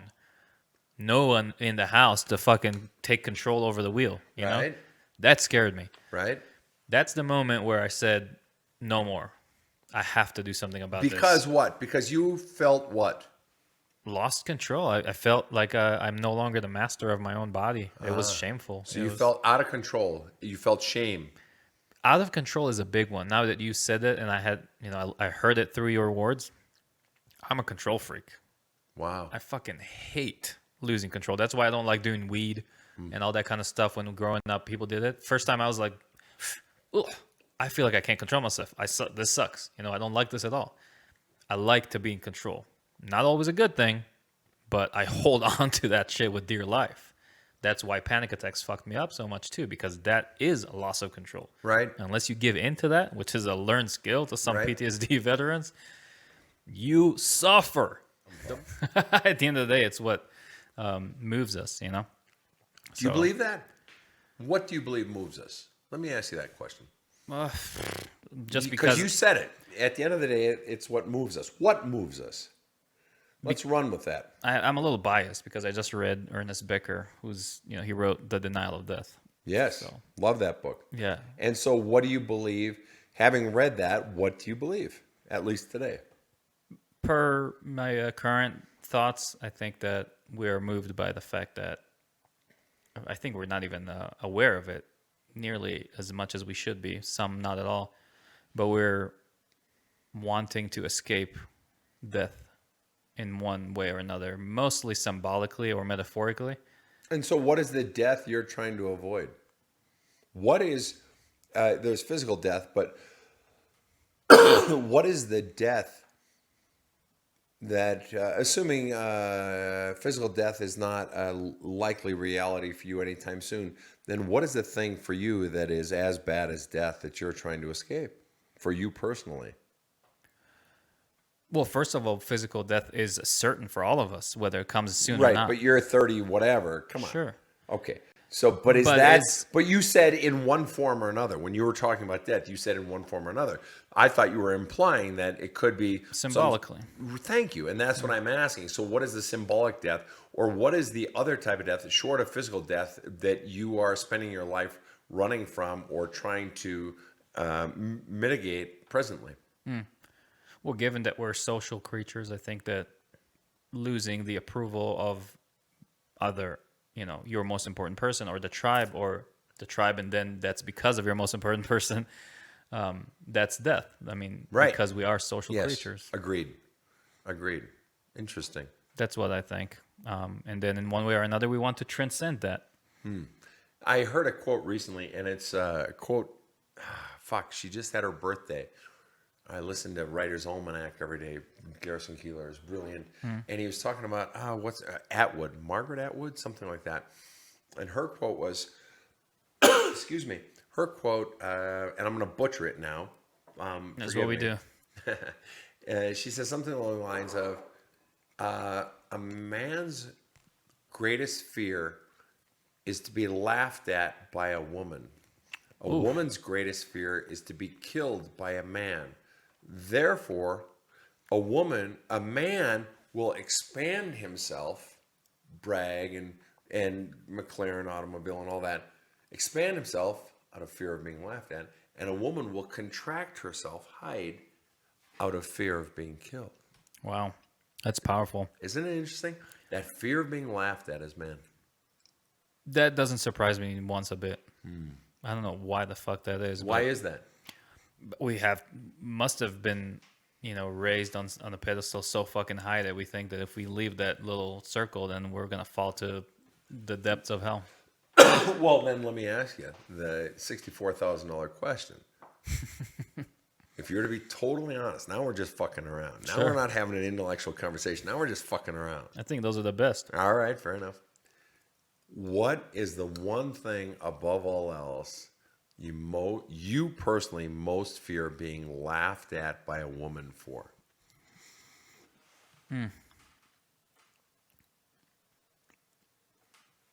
Yeah, it doesn't boil down to one place. I'm trying to really But if you were capture. to pick one thing that would be fucking humiliating for you to be laughed at for, what is it?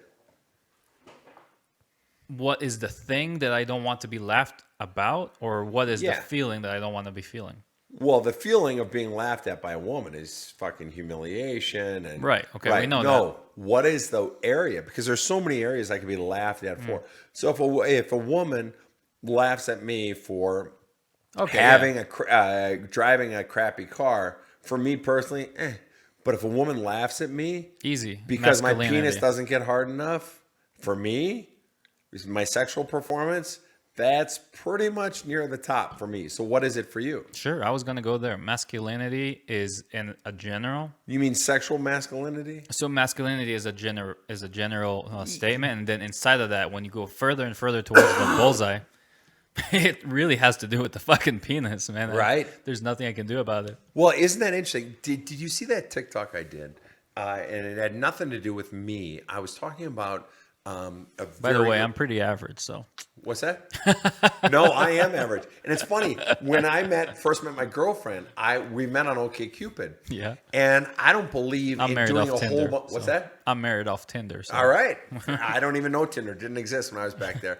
But when we met, I took a different approach. Most people like put very little out there. Then you get a whole bunch of dates. And then you weed through them. For me, it's like, I don't want a whole bunch of dates. In sales, we talk about qualified leads.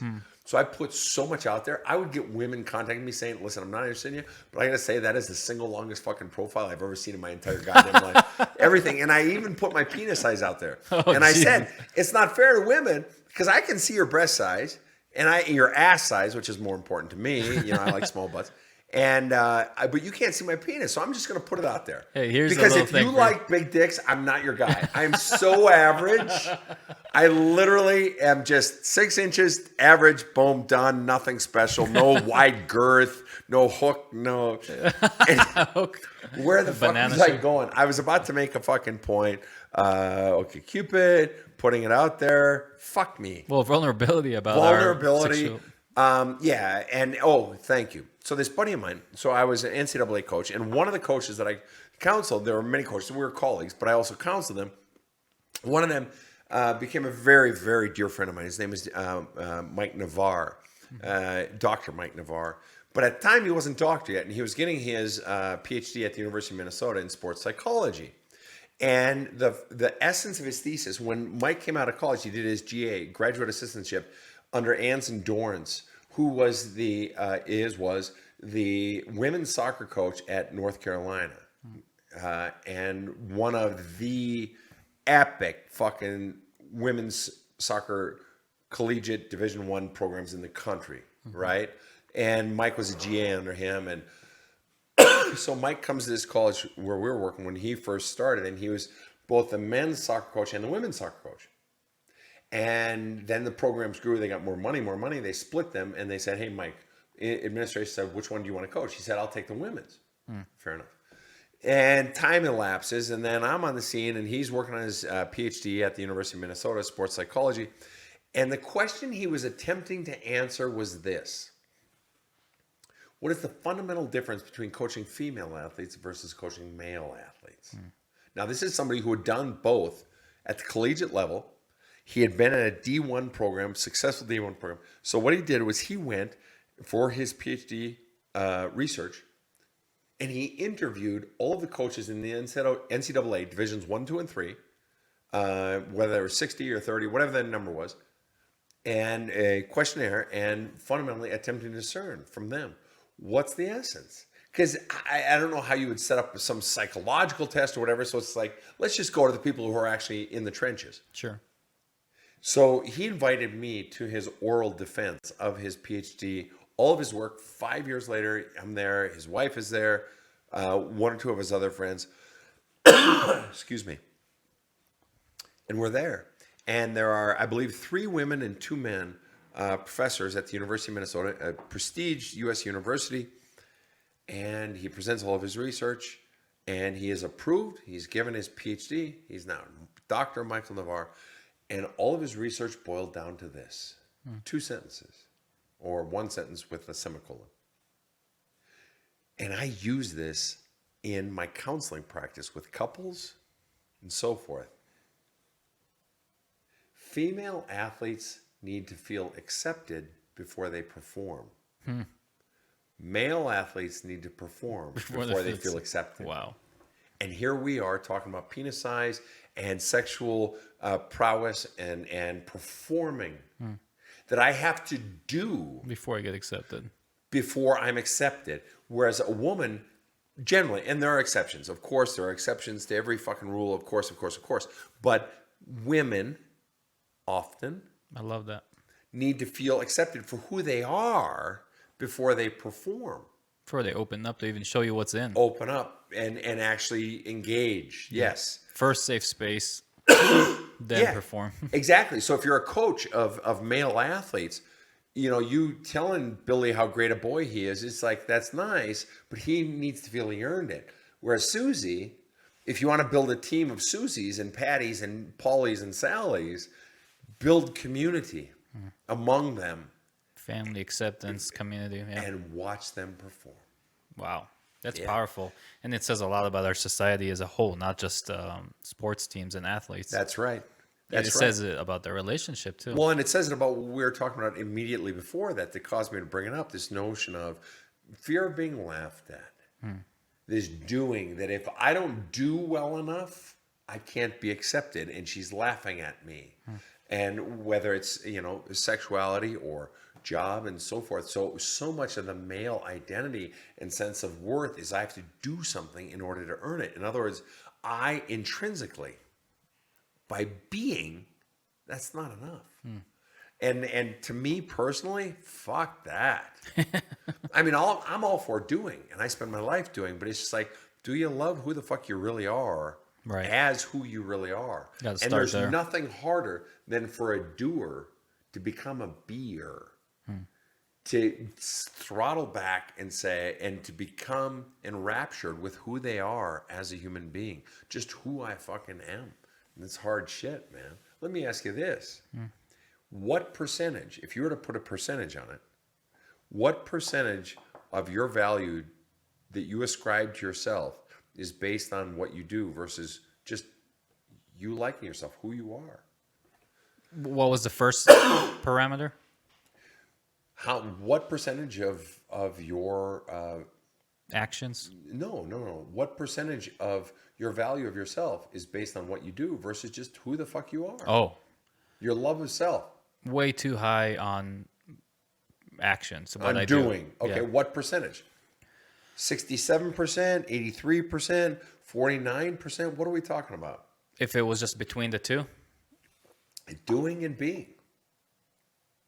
uh, probably 70-30. I was going to say 60-40, but I was being generous. Sorry, I got a cashew in my throat.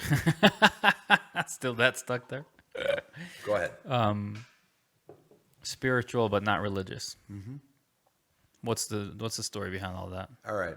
I grew up very religious and I loved it. I grew up in good church. There were problems with it. You know, it could be overbearing at times and whatever. But that first book, it was about 1995, 94, probably. My first wife and I were separated. And this idea came into me through a book on education because I had already created a sort of, well, not sort of, it was revolutionary way of educating kids within the church. And I was writing it, and then it morphed into this other fucking thing. And then I just shelved the whole thing for like a year. And then I began writing more and more. And the realization that I came to back then, people were saying things like, yeah, I'm kind of into God, but I'm really not into organized religion. Or they'd say, yeah, man, I'm spiritual, but fuck religion or whatever. And I'm not saying that I'm the person that came up with the phrase spiritual, not religious. I'm the first person who fucking put it in writing in a book, but it was sort of in the air.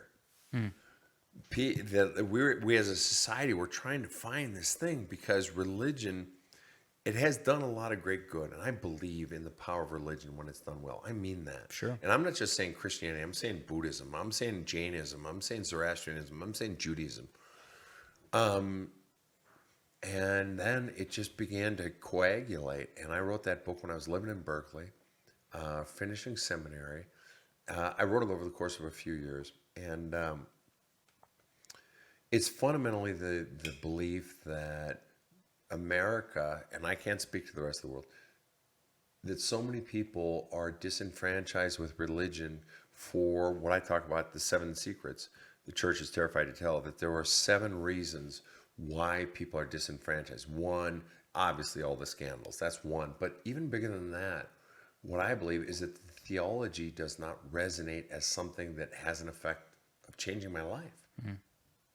That whatever the product is you're selling, it's not doing anything for me. Sure. It's not.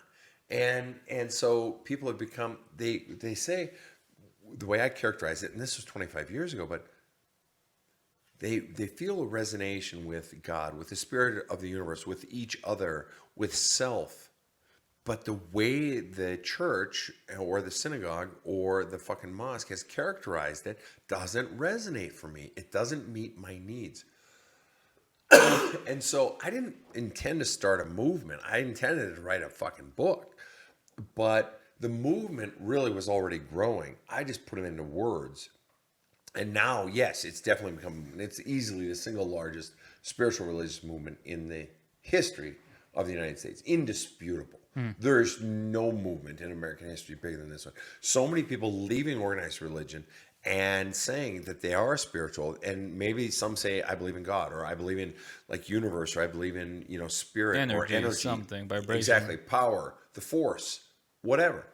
And so yeah, that was a seminal work for me, and in so many respects, that's the book I'm most proud of. Though there are others I'm most proud of in other ways, but attempting to give people permission to go their own way and to find their own and to define their own, but also to recognize that old line from the Billy Joel song Piano Man. They're sharing a drink they call loneliness, but it's better than drinking alone. And that, or as C.S. Lewis, the great author, wrote, he said, we read to know that we are not alone. And we have so many people on this path of trying to find meaning in a world, and their old religious answers don't work. And for some people it does, and I have no beef with that. That's great. God bless them. But for so many people, the majority of people in America, those answers don't work, and it's trying to find meaning. And so what I'm trying to do in my work is to help them find new definitions and find meaning and find a sense of purpose greater than themselves, greater than self-fulfillment, greater than the next thing I'm going to buy at fucking Costco or, whatever. And not that there's anything wrong with fucking, I have a Costco membership card in my wallet. But the point is we long for a sense of not just connection, but value, altruism, spirit, something bigger than self. We really long for that. And 25, 30 years ago when I started writing that book, we didn't have that yet. And I feel like that's in the process of maybe being birthed. No. I hope. Yeah. I mean, I agree 100%. And the reason I like the title already, is because I do feel that way. I feel like I'm a part of that generation that needed a story, a new story. Did you not connect with traditional Judaism? No. Because? Well, first of all, I was born and raised in a country where 3 religions coexist, mainly Judaism, but Christianity, Islam. And Judaism all coexist. I mean, if you look at Jerusalem. Yep. But That's they coexist in a very violent way. Right. In a way that I was never, approving of. Obviously, as a human being, and naturally you're disgusted by that. You should be, especially if you're given the room to think and not being told. Just indoctrinated into, Right. We're good, they're bad. Sure, and I'm sure I have been to a certain degree. Luckily, not that bad because my parents were, who they were. So I wasn't taught to hate, but even them are, not free from those thoughts like, Arabs are X, or that people, and of course they said the opposite. Jews were Right. So growing up in that environment, it became clear to me in a way that I can't even describe how obvious it was. I maybe should use the word obvious. It was obvious to me that these man-made stories are, here to be passed along from one person to another. Now I think a lot about how they were designed to alleviate some of our greatest fears, one of them being death. Because most religions give you that, take it out, right? Yep. No, don't worry about it. You're not going to sleepy Going to land. heaven. Right. You're going to somewhere, yeah. Right. Virgins, heaven, Right. next cycle, whatever. It's an immediate alleviation of the fear of death. Of course, then there's also the past my personal horizon, bigger than self, right? Yep. That's also something we want. And I saw the ridiculous, childish thing that we put into these stories to get those reliefs, to get those good feelings, warm, fuzzy feelings that everything's going to be okay. And it seemed very human to me. So I stopped believing in the story as it was told by the man. Wow. And then I still felt like, okay, don't have spirituality figured out. I still feel that there's something rather than nothing. Right. And we can argue about this if my opinion is closer to atheism than it is to agnosticism, blah, blah, whatever way you say that. No, you did it. And I'm not sure. I don't really care, honestly. Right.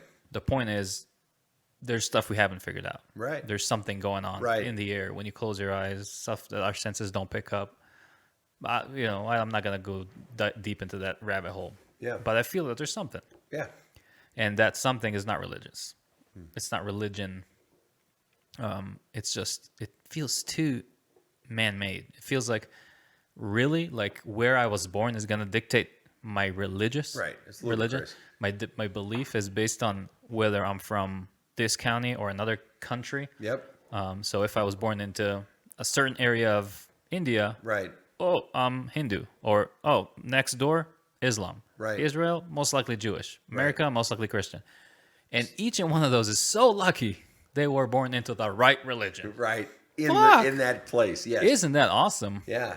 Let me ask you this then. So what is for you personally, what is the one biggest problem you are trying to solve in the world? Even if it's only in your own small way or big way, what is the real, if you could change one thing or that you are committed to trying to put a dent in, what is it for you? encouraging in people to see the world from the perspective of the person in front of them instead of their own fucking piece And of so shit how view. do you make that happen?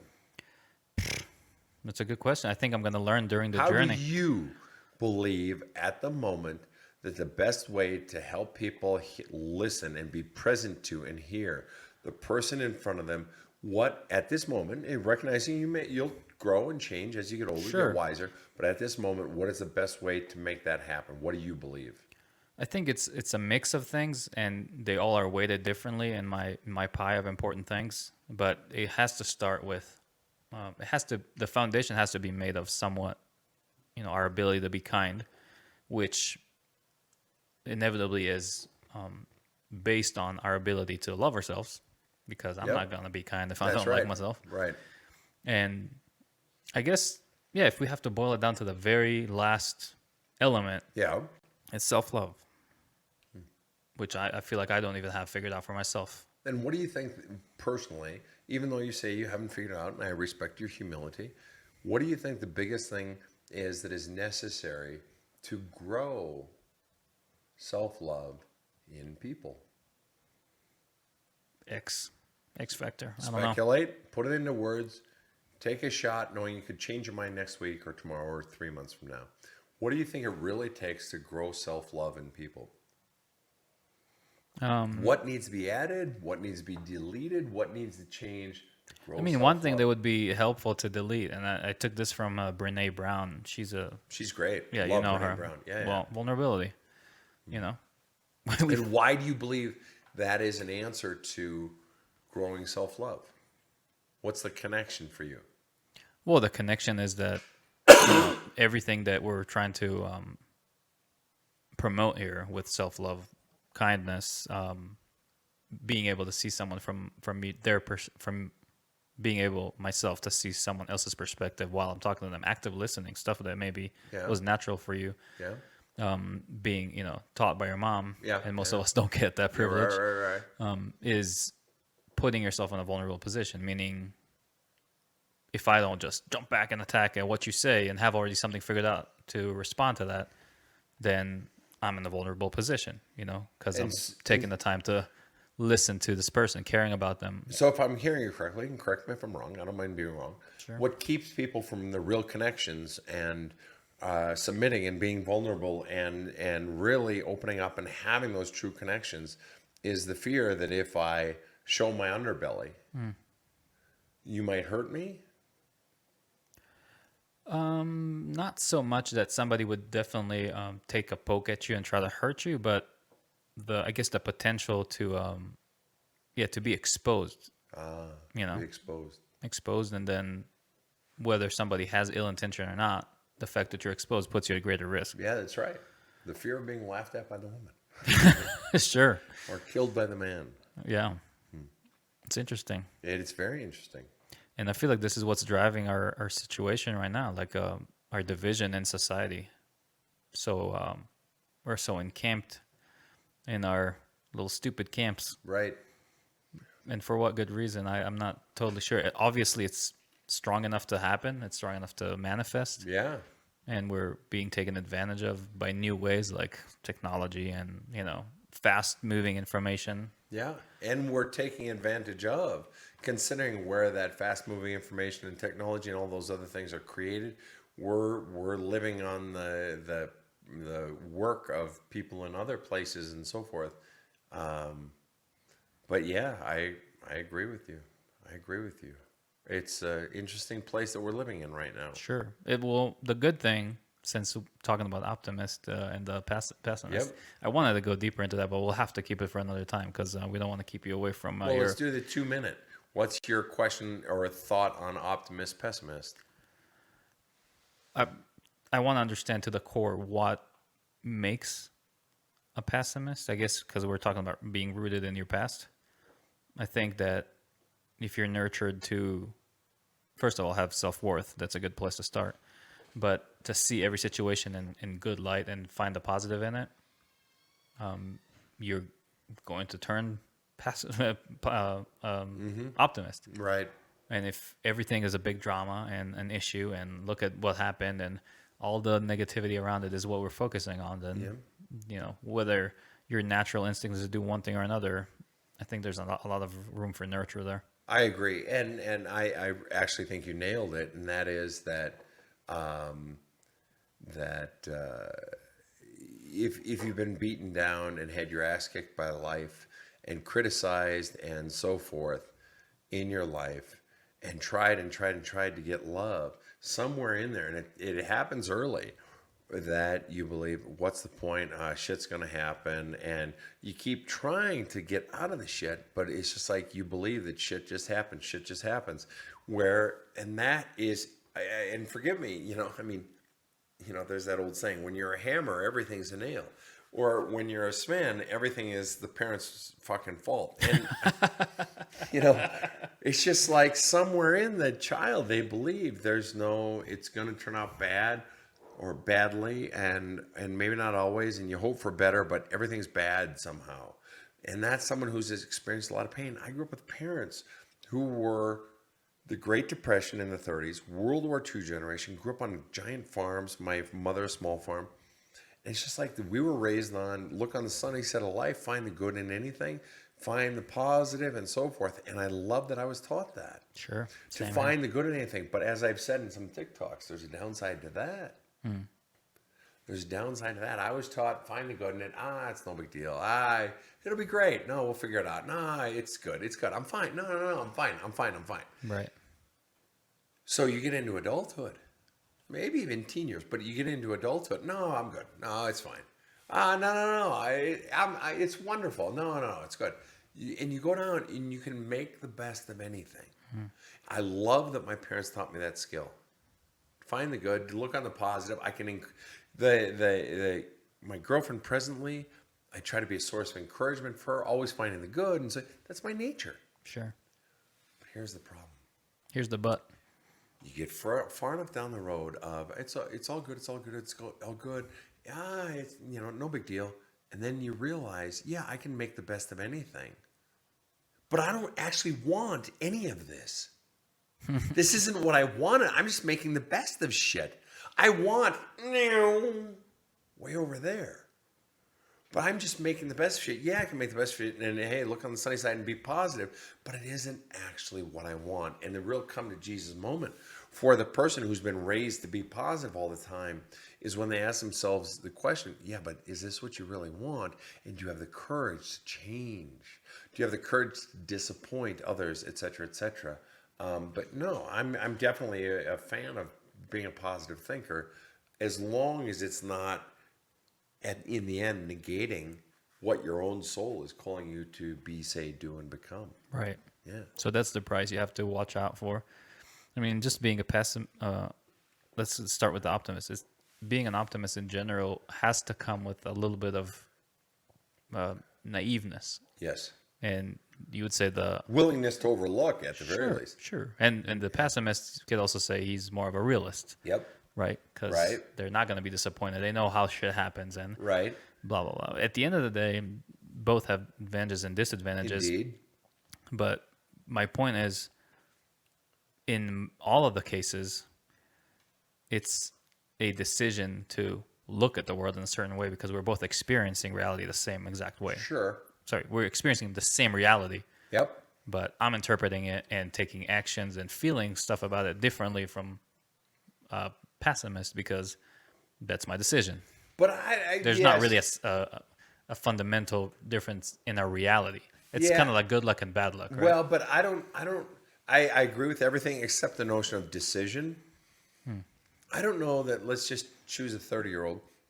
I don't know that a 30-year-old is actually deciding to look at the positive or deciding. I think they've been programmed. You think it's too late. At that point, you're already not making decisions. It's just... and it won't be for another 5 or 10 years or whatever, or maybe then, but at 30, but 5 or 10 years before you begin to deconstruct how you look at life before you reconstruct it. But no, I think 20s, 30s, and plenty of people older, but this notion of I'm actually deciding to look at the positive. No, you've been trained to either look at the positive, see the good, versus seeing, oh, this hurts, oh, this is so bad, or whatever. And both of those looking at seeing it all as positive or mostly as negative and painful, both of those have their inherent, flaws in their thinking. So what else you got for me? I got a lot of things. Instead, what we'll do is call it a night and don't hold you hostage here. No. Okay, one last thing. Bring up one last thing that you have for me. All right, let's see what I'm thinking. Take your time. All right, we'll go with the power of killing dreams. Say more. Help me So, understand. yeah, you know exactly what I'm talking about. I'll just give you the background Go because for you it. talk about it already. But the power of not just friends and family. Of course, you're going to go immediately to parents too, but our ability to shut down an idea, a spark in someone that could inflict, extreme pain on them Yep. by taking their thought, idea, something pure. They came and they shared it with you and say, "Oh, you can't do that." Right. Why? It doesn't matter because it could be, bad pay or you're not capable. It's outside your realm of possibilities. This is reserved for the rich, for the talented. Blah blah Right. blah. And you're not it. Killing dreams. Yes. I mean, it's such a painful subject. Luckily, I was blessed with parents that gave me the blessing to go and do. You fly, yeah, you're gonna fall on your face. It'll be fine. But I've seen it. The result of somebody on a similar, not parallel trajectory, but close to me, that wanted to do something and got shut down, and how they later on kept of course, that once a parent shuts down a dream, it's over. Yeah. Almost for most people. Right. And then how it affects them for the rest of their lives. Yeah. That's the thing that pains me the most because it's easy not to do, and it's easy to do, but the results of doing it is fucking detrimental. Yeah, it really is, isn't it? And people see that, and the words they'll use are, I stop and I start, or gee, I just can't get the motivation, or I can't sustain the effort, or whatever it is, because they've been taught that their dreams are stupid, that their dreams don't matter, or they've just been criticized, they've just been put down, they've been undermined. I had a client once who said, Sven, my mom doesn't outright, it was a female, my mom doesn't outright put down my thinking. She will just ask questions like, is that really what you want to do? She'll ask questions, and it has the effect of inflicting doubt on me. I had a client, we got to know each other at a coffee shop, and this particular client, I wrote about this in my book, There's a Hole in My Love Cup. And his team was ranked number one in the country in the NCAA Division I in his sport. And at this point, when he and I met and were talking and so forth, and a sequence of events happened midway through the season, and they were ranked number one through most of the season. They had a bunch of players that went pro at the end of the season, and his team ended up losing their bid for the national championship in like the semifinals.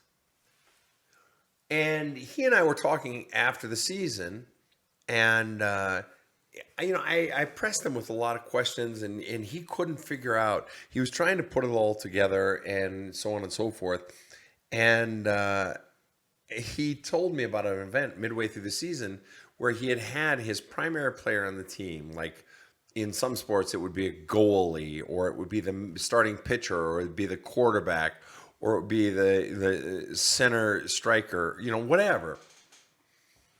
The main player had been injured from all the years before, and so they'd brought in someone new, and the new person was performing well. And the head coach wanted to bring in the old one midway through the season because this player was recovering well. But the position coach for that position said, no, no, no, no, no. So the head coach deferred to the position coach. And the head coach inside of himself was thinking, I need to get my guy back in there so he gets all the reps, so that he's ready for, when playoffs come and so forth. They ended up sacrificing the national championship, even though they're the number one ranked team in the country. And I said to this coach then at the end of the season, a few weeks after the end of the season, we're having coffee, espresso. And I said to him, isn't it fascinating that when you were the number one ranked coach in the season in the country for all those weeks, you were literally, other than the professionals, of all the thousands of coaches in your sport around the country, you were literally the top. Literally, everyone else would be coming to you for advice. You were the top, and yet you abdicated your decision to your position coach. You trusted someone ultimately lower, and it didn't feel right inside of you. You didn't listen to your gut. I know the feeling. Right, we all do. And I said, and that one decision you've said to me ended up, that decision mid-season, because your primary player who had been injured from preseason, he didn't get in and get enough reps, and then he ended up fucking up in the postseason and cost you the national championship. Isn't it interesting? It's because you didn't trust your own gut. He said, fuck. And then I said, so where does that come from? This notion of doubting yourself. And I asked him a few more questions, and then I saw the light bulb go on above his fucking head. He said, and he starts laughing. He's like, holy shit, Sven. I said, what?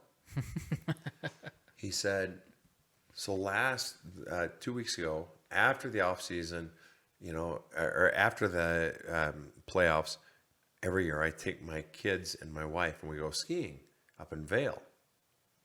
And so I was skiing with my kids and me after the season. And as I do every Sunday night, I called my mom. And my mom lives back in whatever state. Let's just say, I don't know, Illinois. I called Mom. Mom, how you doing? Blah, blah. Oh, great, honey. So nice to hear from you. What are you doing? Oh, I'll just call her Gail, the wife. Gail and I are up in the mountains. We're skiing with the kids. And mind you, at the time that I'm counseling this guy, let's say he's 40. Just random. Young is my point. Oh, Gail and I are skiing with the kids. Are you sure? At your age, are you sure? Are you sure that's a good idea? And he said, Sven, and I said, and I started laughing. I said, you've been hearing that voice your whole life, haven't you? That one question, are you sure? And I said to him, let me just take a shot at it. You're mid-season, and your gut is saying put your main guy in, but somewhere in you was that voice saying, are you sure? And you questioned your own voice and you deferred to your position coach. And I said, am I right or am I wrong? And he started laughing out loud.